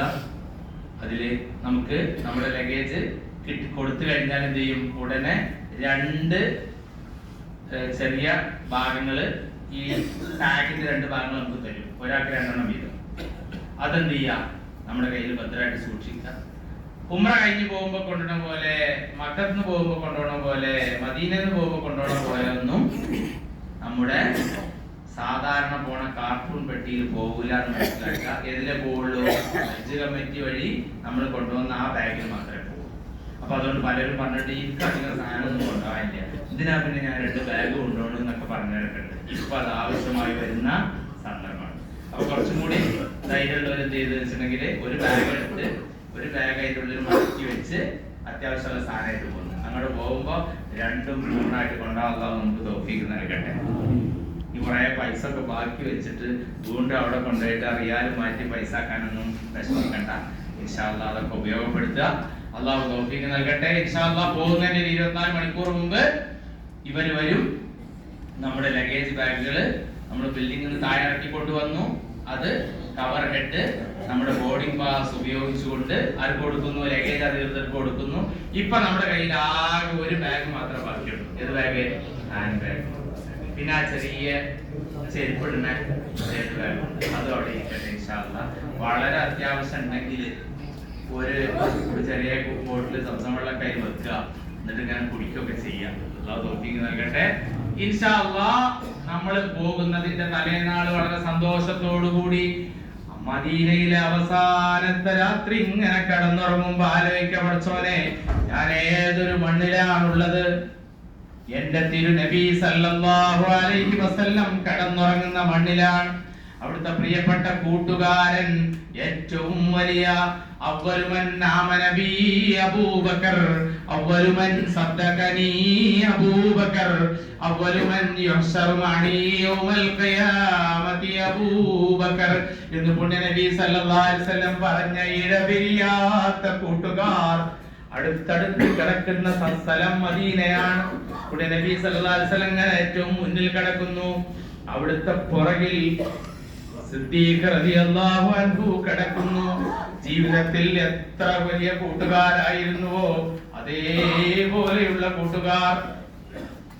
അതിൽ മൂന്നാമത്തെ ഒരാൾ കിടക്കുന്നുണ്ട്, അത് ഉമറുൽ ഫാറൂഖ് റഹിമഹുല്ലാഹ്. ഉമർ റളിയല്ലാഹു അൻഹു അവസാന കാലം അങ്ങനെ ആവുകയാണ്. ജീവിതത്തിൽ നിന്ന് തിരിച്ചു പോകാനായ സന്ദർഭമാണ്. ആയിഷ റളിയല്ലാഹു അൻഹായുടെ വീട്ടിലാണ് പുണ്യ നബി സല്ലല്ലാഹു അലൈഹി വസല്ലമയെ അടക്കം ചെയ്തിട്ടുള്ളത്. അവിടെ തന്നെയാണ് ആയിഷ റളിയല്ലാഹു അൻഹായുടെ പിതാവായ അബൂബക്കർ സിദ്ദീഖ് റളിയല്ലാഹു അൻഹു. ഉമർ റളിയല്ലാഹു അൻഹു പോയി ചോദിക്കുന്ന ചോദ്യമുണ്ട്, എന്നെ ആയിഷയുടെ സമ്മതമുണ്ടെങ്കിൽ എന്റെ പ്രിയപ്പെട്ട രണ്ട് കൂട്ടുകാരുടെ അടുത്ത് കിടക്കാൻ അനുവദിച്ചാൽ നന്നായിരിക്കുമെന്ന്. ആയിഷ റളിയല്ലാഹു അൻഹ അതിന് അനുമതി കൊടുത്തു. രോഗം ഇങ്ങനെ മൂർജിച്ചു വന്നു. അവസാന ഘട്ടത്തിലായപ്പോൾ ഉമറുൽ ഫാറൂഖ് റളിയല്ലാഹു അൻഹു അദ്ദേഹത്തിന്റെ പ്രിയപ്പെട്ട മകനായ അബ്ദുല്ലാഹി ഇബ്നു ഉമറിനെ വിളിച്ചു. ആ അബ്ദുല്ലാഹി ഉമർ എവിടെ കിടക്കുന്നത്? മക്കയിലാണ്, മദീനയിലല്ല. അബ്ദുല്ലാഹി ഇബ്നു ഉമർ അല്ലാഹുവിനെ വിളിച്ചിട്ട് പറഞ്ഞു, മോനെ അബ്ദുല്ലാ, ഞാൻ അല്ലാഹുവിലേക്ക് മടങ്ങിയാൽ പിന്നെ എനിക്ക് ഖലീഫത്തു റസൂലില്ലാഹ് എന്ന പദവി ഇല്ല. അതുകൊണ്ട് അധികാരം നഷ്ടപ്പെട്ട് ഞാനൊരു ജനാസയായി കിടക്കുമ്പോ നീ വീണ്ടും ഒരിക്കൽ കൂടി ആയിഷ റളിയല്ലാഹു അൻഹായുടെ അടുത്ത് പോയിട്ട് എന്നെ ഇവിടെ അടക്കം ചെയ്യാനുള്ള അനുമതി നിലനിൽക്കുന്നുണ്ടോ എന്ന് ചോദിക്കണം. ആയിഷ റളിയല്ലാഹു അൻഹ അനുവദിച്ചാൽ മാത്രം എന്റെ പ്രിയപ്പെട്ട രണ്ട് കൂട്ടുകാരുടെ കൂടെ എന്നെ അതിന്റെ പുറകിലായിട്ട് കിടത്തണം. ഇല്ലെങ്കിൽ മുസ്ലിമീങ്ങൾ മൊത്തം കിടക്കുന്ന ബഖയിൽ എന്നെ കൊണ്ടുപോയി അടക്കം ചെയ്യണമെന്ന് പറഞ്ഞ ഫാറൂഖ് റളിയല്ലാഹു അൻഹു കിടക്കുന്ന മണ്ണാണ്. ജീവിതത്തിൽ ഏതൊക്കെ രൂപത്തിലാണ് പരിശുദ്ധ നബി സല്ലല്ലാഹു അലൈഹി വസല്ലമയും സിദ്ദീഖ് റളിയല്ലാഹു അൻഹു വലിയ ബോണ്ട്, ഭയങ്കര സ്നേഹം. സിദ്ദീഖ് റളിയല്ലാഹു അൻഹു ആ പേര് വന്നത് എങ്ങനെയാണ്? അബൂബക്കർ ഇബ്നു അബീ ഖുഹാഫ എന്നാണ്. മിഅ്റാജിന്റെ ദിവസം നബി സല്ലല്ലാഹു അലൈഹി വസല്ലം പോയി. എവിടുന്ന്? മക്കയിൽ നിന്ന് ബൈത്തുൽ മുഖദ്ദസിലേക്ക്. ബൈത്തുൽ മുഖദ്ദസിൽ നിന്ന് ഏഴാനാകാശത്തേക്ക് പോയി അല്ലാഹുവുമായുള്ള മുലാഖാത്ത് നടന്നു. 50 വക്ത് സമ്മാനവുമായിട്ട് നിസ്കാരം സമ്മാനമായിട്ട് തിരിച്ചു വന്നു. മൂസ നബി അലൈഹിസ്സലാമിനെ കണ്ടു. മുഹമ്മദേ, നിന്റെ സമൂഹത്തിന് ഇത്രയേറെ നിസ്കാരം നിർവഹിക്കാൻ കഴിയില്ല, അതുകൊണ്ട് വീണ്ടും അള്ളാഹുവിന്റെ അടുത്ത് പോയിട്ട് കുറച്ച് പറയാൻ ആവശ്യപ്പെടണമെന്ന് പറഞ്ഞു. വീണ്ടും പോയി കുറച്ചു അങ്ങനെ 5 വക്ത് നിസ്കാരം 50 വക്തിന്റെ പ്രതിഫലത്തോടു കൂടി സമ്മാനം ലഭിച്ച രാവിന്റെ പേരാണ് മിഅ്റാജ്. ആ മിഅ്റാജ് സംഭവിച്ച് പരിശുദ്ധ നബി സല്ലല്ലാഹു അലൈഹി വസല്ലം മക്കയിൽ തിരിച്ചു വന്നിട്ട് ഇവിടുത്തെ മുശ്രിക്കീങ്ങളോട് നിസ്കാരത്തെക്കുറിച്ചും ബൈത്തുൽ മുഖദ്ദസിലേക്ക് പോയതിനെ കുറിച്ചും ഏഴാനാകാശത്തേക്ക് കയറിപ്പോയതിനെ കുറിച്ചും ബുറാഖിനെ കുറിച്ചും ഒക്കെ പറഞ്ഞപ്പോ ബൈത്തുൽ മുഖദ്ദസ് കണ്ട ആളുകൾ ഇങ്ങനെ ചോദിച്ചു, ബൈത്തുൽ മുഖദ്ദസിന് എത്ര വാതിലുണ്ട്? പുണ്യ നബി സല്ലല്ലാഹു അലൈഹി വസല്ലം അതിന്റെ മറുപടിയൊക്കെ പറഞ്ഞു. എന്നിട്ടും വിശ്വസിക്കാതായപ്പോ കുറച്ചാളുകൾ പോയിട്ട് അബൂബക്കർ ഇബ്നു അബീ ഖുഹാഫ എന്ന് പറഞ്ഞ കൂട്ടുകാരന്റെ അടുത്ത് ചെന്നു. എന്നിട്ട് പറഞ്ഞു, ഇതുവരെ മുഹമ്മദ് പറഞ്ഞ പല പല തള്ളുകളും വർത്തമാനങ്ങളും ഒക്കെ നിനക്കും അറിയാലോ, അതൊക്കെ ഞങ്ങൾ കുറേയേറെ വിശ്വസിച്ചിരിക്കണു. പക്ഷെ ഇന്നലെ മുഹമ്മദ് പറയാണ്, രാത്രിയിൽ പോയത്രേ ബൈത്തുൽ മുഖദ്ദസിലേക്ക്, അവിടെ നിന്ന് ഏഴാനാകാശത്തേക്ക്, എന്നിട്ട് നിസ്കാരം കൊണ്ട് വന്നു എന്നാ പറയണത് എന്ന്. അപ്പോൾ തന്നെ അബൂബക്കർ റഹിമഹുള്ള പറഞ്ഞ വാക്കുണ്ട്, എന്റെ നബി അങ്ങനെ പറഞ്ഞിട്ടുണ്ടെങ്കിൽ ഞാൻ അതിനെ വിശ്വസിച്ചിരിക്കുന്നു എന്ന്. അങ്ങനെയാണ് അബൂബക്കർ ഇബ്നു അബൂ ഖുഹാഫക്ക് സിദ്ദീഖ്, സത്യവാൻ, സത്യപ്പെടുത്തുന്നവൻ എന്ന പേര് പറഞ്ഞത്. വലിയ സ്നേഹമായിരുന്നു സിദ്ദീഖ് റളിയല്ലാഹു അൻഹു പരിശുദ്ധ നബി സല്ലല്ലാഹു അലൈഹി വസല്ലം. അതേസമയം ഉമർ റളിയല്ലാഹു അൻഹു ഈ മക്കയിൽ നബി സല്ലല്ലാഹു അലൈഹി വസല്ലമയുടെ തലയെടുക്കാൻ വന്ന ചരിത്രമുണ്ട്. തന്റെ സഹോദരിയുടെ അടുത്ത് പോയ സംഭവമുണ്ട്. ഖുർആൻ ഓതി കേട്ടപ്പോ ആകർഷ്ടനായി ഒളിഞ്ഞു നിന്ന് കേട്ടിട്ട് എനിക്കും അതൊന്ന് തരുമോ എന്ന് ഉമർ റളിയല്ലാഹു അൻഹു തന്റെ സഹോദരിയോട് പറഞ്ഞപ്പോൾ, നീ വിശ്വസിച്ച് വുദു എടുത്തിട്ട് വന്നോളൂലാ യമസ്സുഹു ഇല്ലൽ മുതഹറൂൻ എന്നാണ്. അതുകൊണ്ട് അങ്ങനെ തരാൻ പറ്റൂല എന്ന് പറയുന്ന വാക്കുണ്ട്. അങ്ങനെ ഇസ്ലാമിന്റെ ആദ്യ ഘട്ടത്തിലൊക്കെ ഏറ്റവും ശക്തനായിട്ട് എതിർത്ത് നിന്ന ഉമറിന്റെ പേരാണ് ഉമറുൽ ഫാറൂഖ്. ആ ഉമർ റളിയല്ലാഹു ഇസ്ലാമിലേക്ക് കിട്ടാൻ വേണ്ടി പരിശുദ്ധ നബി സല്ലല്ലാഹു അലൈഹി വസല്ലം പ്രാർത്ഥിച്ച സ്ഥലത്ത് നിർമ്മിക്കപ്പെട്ട മസ്ജിദിന്റെ പേരാണ് മസ്ജിദുൽ ഇജാബ. നിങ്ങൾ കണ്ടില്ലേ? കണ്ടോ ഇല്ലേ? അല്ലാഹു അതൊക്കെ നമ്മുടെ മനസ്സിൽ ഇങ്ങനെ എപ്പോഴും നിലനിർത്തി തരട്ടെ. അപ്പൊ പരിശുദ്ധ നബി സല്ലല്ലാഹു അലൈഹി വസല്ലമയും പ്രിയപ്പെട്ട രണ്ട് കൂട്ടുകാരും കൂടെ ഇങ്ങനെ ചേർന്ന് കിടക്കുന്ന മണ്ണിൽ, ഉസ്മാൻ ഇബ്നു അഫ്ഫാൻ റളിയല്ലാഹു അൻഹു കിടക്കുന്ന മണ്ണിൽ, അലി റളിയല്ലാഹു അൻഹു കൂഫയിൽ പോയി കിടക്കാൻ, ഇസ്ലാമിന്റെ സന്ദേശം പ്രചരിപ്പിക്കാൻ വേണ്ടി ഈ മക്കയുടെ മണ്ണിൽ നിന്ന്, മദീനയുടെ മണ്ണിൽ നിന്ന് ലോകത്തിന്റെ വിവിധ ഭാഗങ്ങളിലേക്ക് ദഅവത്ത് നടത്താൻ വേണ്ടി, പ്രബോധനം നടത്താൻ വേണ്ടി, അറിഞ്ഞ കാര്യങ്ങൾ മറ്റുള്ളവർക്ക് അറിയിച്ചു കൊടുക്കാൻ വേണ്ടി പോയ അനേക ലക്ഷം സഹാബത്തുണ്ട്. അവരൊക്കെ ചെയ്ത ത്യാഗമുണ്ട്. നമ്മളൊരു വസ്തു ചെയ്തിട്ടില്ല, എന്തായാലും നമ്മളിങ്ങനെ കൊതിക്കാണ്, പഠിച്ചോനെ നിന്റെ ഫضല് കൊണ്ട് നിന്റെ ഔദാര്യമായിട്ട് സ്വർഗം തരണേ, ഞങ്ങളെ സ്വർഗത്ത് പ്രവേശിപ്പിക്കണേ, ഞങ്ങളെ തെറ്റുകൾ മാപ്പാക്കി തരണേ. അൽഹംദുലില്ലാഹ്, കുറഞ്ഞ മണിക്കൂർ നമുക്ക് മദീനയിൽ ബാക്കിയുണ്ട്. പോകുന്നതിന്റെ സമയത്താണ്. ഉദാഹരണത്തിന് QP7758 എന്ന് പറഞ്ഞ വിമാനം പോകുന്നത് 23-ാം തീയതി ഉച്ചക്ക് 1:30 മണിക്കാണ്. അത് എത്തുന്നത് രാത്രി 12:30 മണിക്കാണ്. ഒരു സമയം വിചാരിച്ചിട്ട് ടെൻഷൻ അടിച്ചിട്ട് കാര്യമില്ല. ഇങ്ങോട്ട് വരുമ്പോ 0 സ്റ്റോപ്പാണ്, അങ്ങോട്ട് പോകുമ്പോ 1 സ്റ്റോപ്പാണ്. പറഞ്ഞത് മദീനയിൽ നിന്ന് ആ വിമാനം ജിദ്ദയിൽ ഇറങ്ങി പിന്നെയാണ് പോവാന്നാണ്. നമ്മൾ ഇറങ്ങേണ്ട വരില്ല, വിമാനം. അതേപോലെ തന്നെ 1:30 പോണ വിമാനത്തിന് വിമാനത്താവളത്തിൽ റിപ്പോർട്ട് ചെയ്യേണ്ട സമയം രാവിലെ 7 മണിയാണ്. ഇതെന്തൊരു ഉച്ചക്ക് 1 മണിക്കുള്ള വിമാനത്തിന് 7 മണിക്ക് തന്നെ കൊണ്ടുപോകേണ്ട ആവശ്യമുണ്ടോ എന്നൊന്നും പറഞ്ഞിട്ട് കാര്യമില്ല. അതൊക്കെ അതിന്റെ ഓരോരോ നിയമങ്ങളാണ്. അതൊക്കെ നമ്മൾ അനുസരിച്ചേ മതിയാവുള്ളൂ. എപ്പോഴാണോ നമ്മളോട് ബിൽഡിങ്ങിൽ നിന്ന് ഇറങ്ങാൻ പറയുന്നത് എങ്കിൽ അപ്പോഴേക്ക് ഇറങ്ങുന്നതിന്റെ തൊട്ട് മുമ്പ് 1/2 മണിക്കൂർ 1 മണിക്കൂർ മുമ്പ് വീണ്ടും മസ്ജിദുൻ നബവിയുടെ പരിസരത്തേക്ക് ഖുബ്ബത്തുൽ ഖദറാവിനെ ലക്ഷ്യം വെച്ചുകൊണ്ട് അവരവന്റെ ചെരുപ്പക്കടാതെ ഒരു കവറൊക്കെ എടുത്തിട്ട് ഇങ്ങനെ മസ്ജിദുൻ നബവിയുടെ മുറ്റത്തൂടെ നടന്നു ചെന്ന് ബാബുസലാമിലേക്ക് പ്രവേശിച്ച് മസ്ജിദുൻ നബവിയുടെ അകത്തളത്തിലൂടെ നടന്ന് റൗദാ ശരീഫിന്റെ മുന്നിലെത്തിയിട്ട് അസ്സലാമു അലൈക യാ സയ്യിദി യാ റസൂലല്ലാഹ് എന്ന് സലാം പറഞ്ഞ് കുറച്ചും കൂടി മുന്നോട്ട് പോയ അസ്സലാമു അലൈക യാ സയ്യിദിനാ അബൂബക്കർ സിദ്ദീഖ് ഖലീഫത്ത് റസൂലില്ലാഹ്. അല്പം കൂടി മുന്നോട്ട് പോയിട്ട് അസ്സലാമു അലൈക യാ ഉമറുൽ ഫാറൂഖ് ഖലീഫത്ത് റസൂലില്ലാഹ്. പുറത്തേക്ക് ഇറങ്ങി വന്നിട്ട് സലാമുൻ അലൈക്കും ദാറ ഖൗമി മുഅ്മിനീൻ വ ഇന്നാ ഇൻഷാ അല്ലാഹു ബികും ലാഹിഖൂൻ എന്ന് ദുആ ചെയ്തുകൊണ്ട് നമ്മുടെ റൂമിലേക്ക് തിരിച്ചു വന്ന് അല്പസമയം വിശ്രമിക്കുന്നു. ഇറങ്ങി വരാൻ പറയുമ്പോൾ ഇറങ്ങി വരുന്നു. താഴെ എത്തി. നമ്മുടെ ലഗേജ് എന്ന് പോയിട്ടുണ്ട്, തലേന്ന് പോയിട്ടുണ്ട്. നമ്മുടെ ഹാൻഡ് ബാഗ് നമ്മുടെ കയ്യിലുണ്ട്, ചെറിയ കവറോ ഷോൾഡർ ബാഗോ അതും നമ്മുടെ കയ്യിലുണ്ട്. ബസ്സിൽ കയറി ചിലപ്പോ കുറെ സമയം ഇരിക്കേണ്ടി വന്നേക്കാം.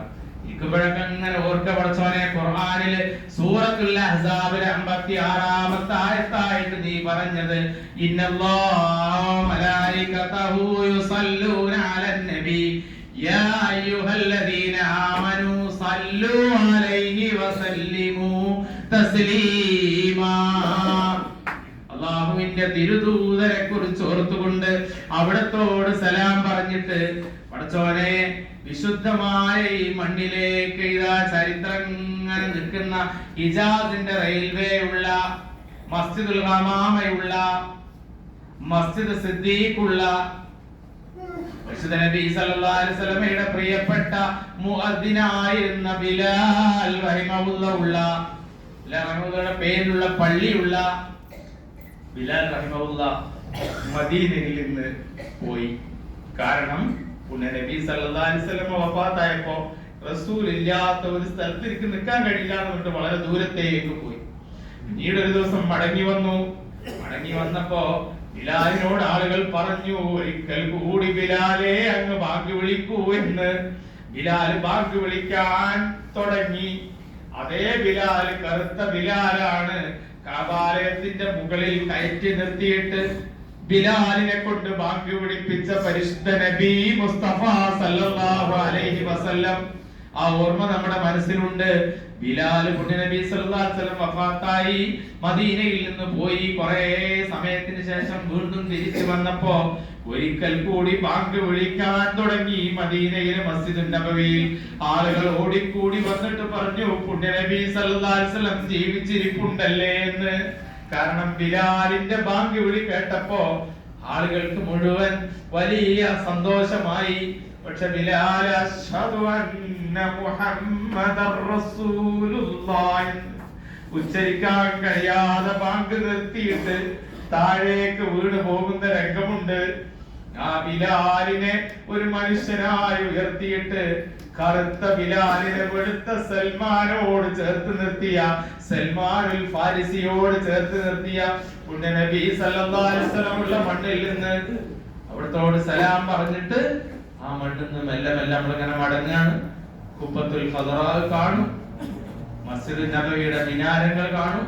അൽഹംദുലില്ലാഹ് വീണ്ടും പടച്ചവനെ എന്നെ ഈ മണ്ണിലേക്ക് മടക്കി കൊണ്ടുവരേണമേ എന്ന് ദുആ ചെയ്ത് മദീനയിലെ മസ്ജിദ് മറ്റൊരു അനുഭവമാണ്.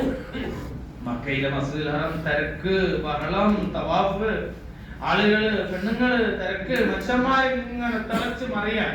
പക്ഷെ മദീനയിൽ വളരെ ശാന്തമായ ഇടമാണ്. കാരണം ഓരോ തൂണിലും, ഓരോ തുരുമ്പിലും, ഓരോ വാക്കിലും, ഓരോ നോക്കിയിലും, ഓരോ പ്രവൃത്തിയിലും നബി സല്ലല്ലാഹു അലൈഹി വസല്ലമയുടെ ചാരത്താണെന്ന ഓർമ്മയോടെ മനുഷ്യന്മാർ കഴിയുന്ന ഇടമാണ്. മുസ്ലിമീങ്ങളെ ദ്രോഹിച്ച് പറഞ്ഞു വിട്ട മക്കയാണ്. മുസ്ലിമീങ്ങളെ ഹൃദയത്തോട് ചേർത്ത് വെച്ച അൻസാരികളുടെ മദീനയാണ്. മദീനയിൽ സ്കൂളൊക്കെ വിട്ടതിന് ശേഷം കുട്ടികളൊക്കെ അങ്ങനെ വരും, പള്ളിയിലൊക്കെ അങ്ങനെ ഓടി നടക്കും. ഒരു ദിവസം നോക്കുമ്പോ ഒരു സഹോദരന്റെ കയ്യിൽ ഒരു കുഞ്ഞ്. അയാൾ നിസ്കാരം ആരംഭിച്ചു. ഞാൻ പുറകെ നിൽക്കുന്നുണ്ട്. വലിയ കൗതുകം തോന്നി. റുക്കൂവിന്റെ സമയമായ അയാൾ ആ കുഞ്ഞിനെ വെച്ചുകൊണ്ട് റുക്കൂ ചെയ്തു. എഴുതാൻ വേണ്ടി അയാൾ ഒരു കൈ ഉയർത്തി സുജൂദിലേക്ക് ഇങ്ങനെ പോകുമ്പോ ആ കുഞ്ഞിനെ മാറോട് ചേർത്ത് വെച്ചിട്ട് മെല്ലെ ഇങ്ങനെ വെച്ചിട്ട് സുജൂദ് ചെയ്തു. അതിന്റെ ഇടയിലിരുന്നു. വീണ്ടും സുജൂദ് ചെയ്ത് എഴുന്നേൽക്കുമ്പോ വീണ്ടും തന്റെ കുഞ്ഞിനെ മാറോട് ചേർത്ത് പിടിച്ചിട്ട് അദ്ദേഹം നിസ്കരിക്കുന്നത് കണ്ടപ്പോ നബി സല്ലല്ലാഹു അലൈഹി വസല്ലമയുടെ ഒരു വാക്ക് ഇങ്ങനെ ഓർമ്മ വന്നു. റസൂലുള്ളാഹി സല്ലല്ലാഹു അലൈഹി വസല്ലമയോട് ഒരു സഹാബി പറയുന്നുണ്ട്, റസൂലേ, അങ്ങ് എന്തിനാണ് കുഞ്ഞുങ്ങളോട് ഇത്ര സ്നേഹം കാണിക്കുന്നതെന്ന്? അല്ലാഹു കാരുണ്യം തന്നില്ലെങ്കിൽ ഞാൻ എന്തു ചെയ്യാനാണ് എന്ന്. മക്കളോട് വലിയ സ്നേഹമുള്ളവരാണ് നമ്മൾ. ആ സ്നേഹത്തിന്റെ ഒക്കെ ഒരുപാട് ഭാഗങ്ങൾ എവിടെ കാണാൻ പറ്റും? മദീനയിൽ കാണാൻ പറ്റും. പക്ഷെ നബി സല്ലല്ലാഹു അലൈഹി വസല്ലം രാത്രിയിൽ തഹജ്ജുദ് എഴുന്നേറ്റപ്പോൾ ഒരു സഹാബി അബൂ ലുബാബ എന്നാണ് പേര്. അബൂ ലുബാബ ഇങ്ങനെ പതുങ്ങി ഇങ്ങനെ നിൽക്കുന്നുണ്ട്. റസൂലുള്ളാഹിനെ കണ്ടു. സല്ലല്ലാഹു അലൈഹി വസല്ലം ചോദിച്ചു, എന്താണ് അബൂ ലുബാബ എന്ന്. അദ്ദേഹം പറഞ്ഞു, റസൂലേ സല്ലല്ലാഹു അലൈഹി വസല്ലം അങ്ങ് തഹജ്ജുദ് എഴുന്നേൽക്കുമ്പോ അങ്ങേക്ക് വുദൂഇന്റെ വെള്ളം ഒഴിച്ചു തരാൻ വേണ്ടി വന്നതാണ് ഞാനെന്ന്. വെള്ളമൊക്കെ ഒഴിച്ചു കൊടുത്തു. നിസ്കാരമൊക്കെ നിർവഹിച്ചിട്ട് നബി സല്ലല്ലാഹു അലൈഹി വസല്ലം അബൂ ലുബാബയോട് ചോദിച്ചു, അബൂ ലുബാബ, നിനക്ക് എന്ത് വേണമെങ്കിലും ചോദിച്ചു കൊള്ളുക, ഞാൻ അതിനുള്ള ശുപാർശ നിനക്ക് നൽകിയേക്കാമെന്ന് അബൂ ലുബാബ പറഞ്ഞു. റസൂലേ സല്ലല്ലാഹു അലൈഹി വസല്ലം, എനിക്ക് അങ്ങയോടൊപ്പം ഫിർദൗസുൽ അലയിൽ സ്വർഗ്ഗത്തിലെ അത്യുന്നതമായ സ്ഥലത്ത് അങ്ങയുടെ കൂട്ടുകാരനായിട്ടിരിക്കാനാണ് ആഗ്രഹമെന്ന് അല്ലാഹുവിന്റെ റസൂൽ പറഞ്ഞു. അബൂ ലുബാബ, നീ കുറച്ചും കൂടി ചെയ്ത് കുറഞ്ഞല്ല എന്തെങ്കിലും ചോദിക്കുന്നു. അബൂ ലുബാബ പറഞ്ഞു, എനിക്ക് അത് തന്നെ വേണം റസൂലേ എന്ന്. 3 തവണ ഈ കാര്യം ആവർത്തിച്ചപ്പോ പുണ്യ നബി സല്ലല്ലാഹു അലൈഹി വസല്ലം പറഞ്ഞ വാക്കുണ്ട്, അതുകൊണ്ട് എങ്കിൽ ഒരു കാര്യം ചെയ്യൂ അബൂ ലുബാബ, നീ കസറത്തു സുജൂദ് നടത്തിയിട്ട് എന്നെ നീ സഹായിക്ക്. നീ കൂടുതൽ സുജൂദ് ചെയ്തിട്ട് എന്നെ സഹായിച്ചാൽ ഞാൻ നിനക്ക് ഫിർദൗസുൽ അലയിൽ എനിക്കൊപ്പമായിട്ട് ഇരിക്കാനുള്ള അവസരത്തിന് വേണ്ടി ദുആ ചെയ്യാമെന്ന് പുണ്യ നബി സല്ലല്ലാഹു അലൈഹി വസല്ലം പറഞ്ഞ വാക്കുകളൊക്കെ മനസ്സിലുണ്ട്. അല്ലാഹുവേ, ഞങ്ങളെ ഈ മണ്ണിലേക്ക് മടക്കി കൊണ്ടുവരണമേ എന്ന് ദുആ ചെയ്ത് മദീനയിൽ നിന്ന് ഇങ്ങനെ ബസ് പോയി. അത് മദീനയിലെ മസ്ജിദ്, മദീനയിലെ എയർപോർട്ടില് കുറച്ച് സമയം വിശ്രമിച്ച് ഭക്ഷണമൊക്കെ കഴിച്ച് ഇൻഷാ അല്ലാഹ് നമ്മൾ കുറച്ച് ഇരിക്കാനൊക്കെ സമയം ഉണ്ടാവും. അപ്പൊ നമ്മൾ കൂട്ടമായി നിന്ന് നമ്മളൊരു ഗ്രൂപ്പായ ഫോട്ടോ ഒക്കെ ഇതുവരെ എവിടെ നിന്ന് എടുക്കാൻ പറ്റിയിട്ടില്ല. എല്ലാരും കൂടി നല്ല ഓരോ ഫ്ലൈറ്റ് വൈസ് ഒക്കെ ചെയ്യാൻ വേണ്ടി പറ്റും. അൽഹംദുലില്ലാഹ് സന്തോഷത്തോടു കൂടി ഇരുന്ന് ചെറിയ ലഘുഭക്ഷണമൊക്കെ കിട്ടും. അകത്തേക്ക് പ്രവേശിപ്പിക്കും, നടപടിക്രമങ്ങൾ ആരംഭിക്കും, ദേഹപരിശോധന, അതേപോലെ തന്നെ മറ്റു സാധനങ്ങളൊക്കെ. കൂട്ടത്തിൽ കുറെ ആൾക്കാരുണ്ട്, ആ വടിയും കൊണ്ട് ഇങ്ങനെ മെല്ലെ ചെന്നിട്ടുണ്ടാവും കോടൊക്കെ. അതിങ്ങനെ വാങ്ങുന്നു വലിച്ചെറിയും. ബാഗല്ല കേട്ടോ, കോട. അപ്പൊ ഒരു സങ്കടമൊക്കെ ഉണ്ടാകരുത് എന്ന് പറയാൻ വേണ്ടിട്ട് അതൊന്നും കൂട്ടി പറഞ്ഞു. ഇൻഷാ അല്ലാഹ് പാസ്പോർട്ട് കൺട്രോൾ, ദേഹപരിശോധന തുടങ്ങിയിട്ടുള്ള സാധനങ്ങളൊക്കെ ചെയ്ത് വിമാനത്താവളത്തിനകത്തേക്ക് പ്രവേശിച്ചാൽ കുറച്ചധികം സമയം ഇരിക്കാൻ സമയം ഉണ്ടാവും. നമ്മുടെ ബവാബ ഏത് വാതിലിന്റെ അടുത്താണ് നമ്മുടെ വിമാനമെങ്കിൽ അവിടത്തേക്ക് നമ്മൾ എത്തിക്കും. ഭക്ഷണം കഴിക്കാം, എന്തെങ്കിലും സാധനങ്ങൾ റുട്ടീൻ പ്രോസസ് എന്നൊക്കെ വാങ്ങണമെങ്കിൽ അങ്ങനെ വാങ്ങിക്കാം. മുസാഫിന്റെ ഒരു പ്രതിയൊക്കെ അവിടെ കൊടുക്കുന്നത് കണ്ടിട്ട് കുറെ ആൾക്കാർ അങ്ങോട്ട് പാഞ്ഞ് ഇങ്ങോട്ട് പാഞ്ഞ് കിട്ടും. പക്ഷെ എന്ത് ചെയ്യരുത്, അവിടെ ഇട്ടേച്ച് പോവരുത്.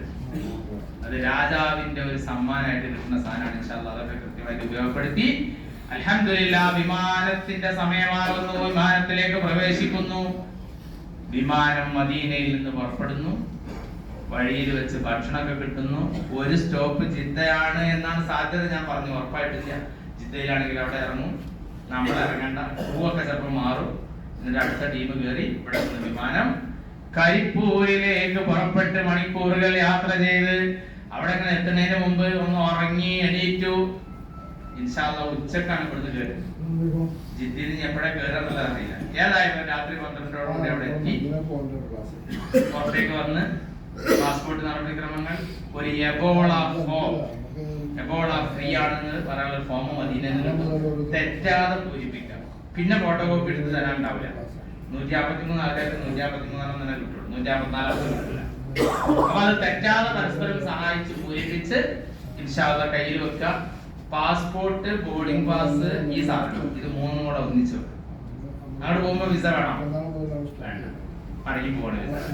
ഇൻഷാ അല്ലാഹ് നമ്മുടെ എയർപോർട്ടിലെത്തി നടപടിക്രമങ്ങൾ പൂർത്തീകരിച്ച് പുറത്തേക്ക് ഇങ്ങനെ വരുമ്പോണ്ടാവും സംസം വെള്ളമൊക്കെ ഇങ്ങനെ ട്രെയിൻ എടുത്ത് വെച്ചിട്ട് കൺവെയർ ബെൽറ്റിന്ന് ഓരോരുത്തരുടെയും ഇങ്ങനെ നമ്പറൊക്കെ നോക്കിയിട്ട് കുറെ സഹോദരന്മാർ അർദ്ധരാത്രിയിലും നമുക്ക് വേണ്ടി സേവനവും ഹിദ്മത്തൊക്കെ ചെയ്യാം. നമ്മുടെ കൂട്ടത്തിൽപ്പെട്ട ഒരു ഹാജിയുടെ മുഖം കാണുമ്പോൾ എനിക്ക് എപ്പോഴും ഓർമ്മ വരിക ആ ഒരു സേവനത്തിന് അദ്ദേഹമൊക്കെ ഉണ്ടാകുന്നതാണ്. അദ്ദേഹം പോരിന് മുമ്പ് പറഞ്ഞൊരു വാക്കുന്റെ മനസ്സിലുണ്ട്, എല്ലാരും നമ്മളിങ്ങനെ അയക്കണതാണ്, പോയി നോക്കട്ടെ എന്താണല്ലോ. അദ്ദേഹം ഉണ്ട്, മകനുണ്ട്, മരുമകൾക്ക് പോകാൻ ഈ പ്രാവശ്യം അവസരം കിട്ടി, പക്ഷെ അത് ക്യാൻസൽ ആയി പോയി. അല്ലാഹു അവർക്കും വൈകാതെ വരാനൊക്കെ തൗഫീഖ് നൽകട്ടെ. അൽഹംദുലില്ലാഹ് അവരതൊക്കെ എടുത്ത് റെഡിയാക്കി വെക്കും. 12:30 ആയതുകൊണ്ട് പിന്നെ നിസ്കാരത്തിന്റെ നേരമൊന്നും അല്ല. 1 മണിയൊക്കെ ആകുമ്പോൾ 1:30 ആകുമ്പോഴേക്കും ഷെരീഫ് സാഹിബിന്റെ വണ്ടി എത്തുന്നത് 3 അപ്പൊ 4 മണി 4:30 ആകുമ്പോഴേക്ക് പുറത്ത് വരും. പുറത്ത് വന്നു കഴിഞ്ഞാൽ പുറത്തെത്തി നമ്മള് യാത്ര ആരംഭിക്കുമ്പോൾ വീട്ടിലെത്തിന് നിസ്കരിക്കാനൊക്കെ അവസരം കിട്ടും. ഇൻഷാ അല്ലാഹ് നമ്മൾ വലിയ ദൂരത്തുള്ളവരെല്ലാം കുറഞ്ഞ ആൾക്കാരൊക്കെ ദൂരത്തുള്ളവർ ഓരൊക്കെ അവരവരുടെ നാടുകളിലേക്ക് ഇങ്ങനെ സലാം പറഞ്ഞ് തിരിച്ചു പോണ കൂട്ടത്തില് ഇൻഷാ അല്ലാഹ് ഞാനും ഉണ്ടാവും. നമുക്കൊക്കെ തിരക്കായി ഒന്ന് മര്യാദക്ക് അസ്സലാമു അലൈക്കും മാഷേ ഞങ്ങൾ പോവാട്ടാ ദ്വാരക്കോണ്ടി എന്ന് പറയാൻ പോലും ജംഷീദ് ഇരുവരൊന്ന് എത്തിയെങ്കിൽ മതി വിചാരിച്ചു. ഓരോരുത്തരും ഉസ്മാനാജി എങ്ങനെങ്കിലും ഒന്ന് മഞ്ചേശ്വരത്ത് എത്തിയാൽ മതി, ഓരോരുത്തരും മറ്റാൾ എങ്ങനെങ്കിലും കാൽനാട് കാസർഗോഡ് എത്തിയാൽ മതി. അങ്ങനെ ഓരോരുത്തരും തിരക്കിട്ട് പോകുന്ന സന്ദർഭമാണ്. കാരണം 42ാമത്തെ ദിവസം തിരിച്ചെത്തിയിട്ട് അവരവന്റെ വീടുകളിലേക്ക് പോകുന്നു. അവിടുന്ന് ഇങ്ങനെ ഇറങ്ങി നോക്കുമ്പോൾ ന്യൂമാ ജംഗ്ഷനൊക്കെ അതേപോലെ തന്നെ അവിടെ ഉണ്ട്. നേരങ്ങാടിക്ക് തിരുന്ന റോഡൊക്കെ അങ്ങനെ തന്നെ. നമ്മൾ അരിക്കാക്ക അതിലൂടെ തിരിഞ്ഞൊക്കെ ചിലപ്പോൾ പോവാ, ചിലപ്പോൾ പുറത്തുകൂടെ പോകും. മൻസൂർ ഇവിടെ ചെയ്യും, മൻസൂർ അടുത്ത ഭാഗത്ത് കൂടെ പോകും, കുന്നുകൾക്ക് കൂടെ. ഇൻഷാ അല്ലാഹ് അൽഹംദുലില്ലാഹ് അവനവന്റെ നാട്ടിലെത്തി, വീട്ടിലെത്തി, കയറിയിരുന്നു. ഒന്ന് കുളിച്ച് ഫ്രഷായി സുബൈന്റെ ബാങ്കൊക്കെ കൊടുത്ത് പള്ളിയിലൊക്കെ പോയി നിസ്കാരമൊക്കെ ഇങ്ങനെ നിർവഹിച്ച് വന്ന് സുബൈ കഴിഞ്ഞ ഉടനുള്ള ഒരു ആ ചായ കണ്ടു. സുബൈന്റെ അടുത്തൊക്കെയാണ് അവിടെ എത്തുക, അടുത്തുള്ളവരൊക്കെയാണ്, കുറച്ച് ദൂരമുള്ളവർ കുറച്ച്. ആ ഒരു ഗ്ലാസ് വെള്ളമൊക്കെ കുടിച്ച് അവനവന്റെ വീട്ടിലെ കിണറിൽ നിന്നുള്ള വെള്ളം ഒരു ഗ്ലാസ് എടുത്ത് ഒരു ചൂടുവെള്ളമൊക്കെ ഉണ്ടാക്കിയിട്ട് ഇങ്ങനെ കുടിച്ചിട്ട് അവനവന്റെ ദേഹത്ത് അണിഞ്ഞിട്ടുള്ള ഈ മാലകളൊക്കെ എടുത്ത് ഇങ്ങനെ മാറ്റി വെച്ചിട്ട് ഇങ്ങനെ പറയേണ്ട വാക്ക് അൽഹംദുലില്ലാഹി റബ്ബിൽ ആലമീൻ. പറയൂലേ? പറയൂലേ? ഇൻഷാ അല്ലാഹ്. ലോകങ്ങളുടെ മുഴുവൻ രക്ഷിതാവായ അല്ലാഹുവേ, നീ ഇബ്രാഹിം നബിയെ കൊണ്ട് വിളിപ്പിച്ചു. അതിൻ ഫിന്നാസി ഫിൽ ഹജ്ജി യഅതൂക റിജാലൻ വഅലാ കുല്ലി ദാമിരിൻ യതീന മിൻ കുല്ലി ഫജ്ജിൻ അമീൻ എന്ന് പറഞ്ഞിട്ട് ഇടുങ്ങിയ വഴികളിലൂടെ, മെനിഞ്ഞെട്ടിയ ഒട്ടകങ്ങളിലൂടെ, വാഹനത്തിലൂടെ, വിമാനത്തിൽ, കപ്പലിലൊക്കെ ആയിട്ട് വന്ന അനേക ലക്ഷം മനുഷ്യന്മാര് കഅബാലയത്തിലെത്തി തവാഫ് ചെയ്തു.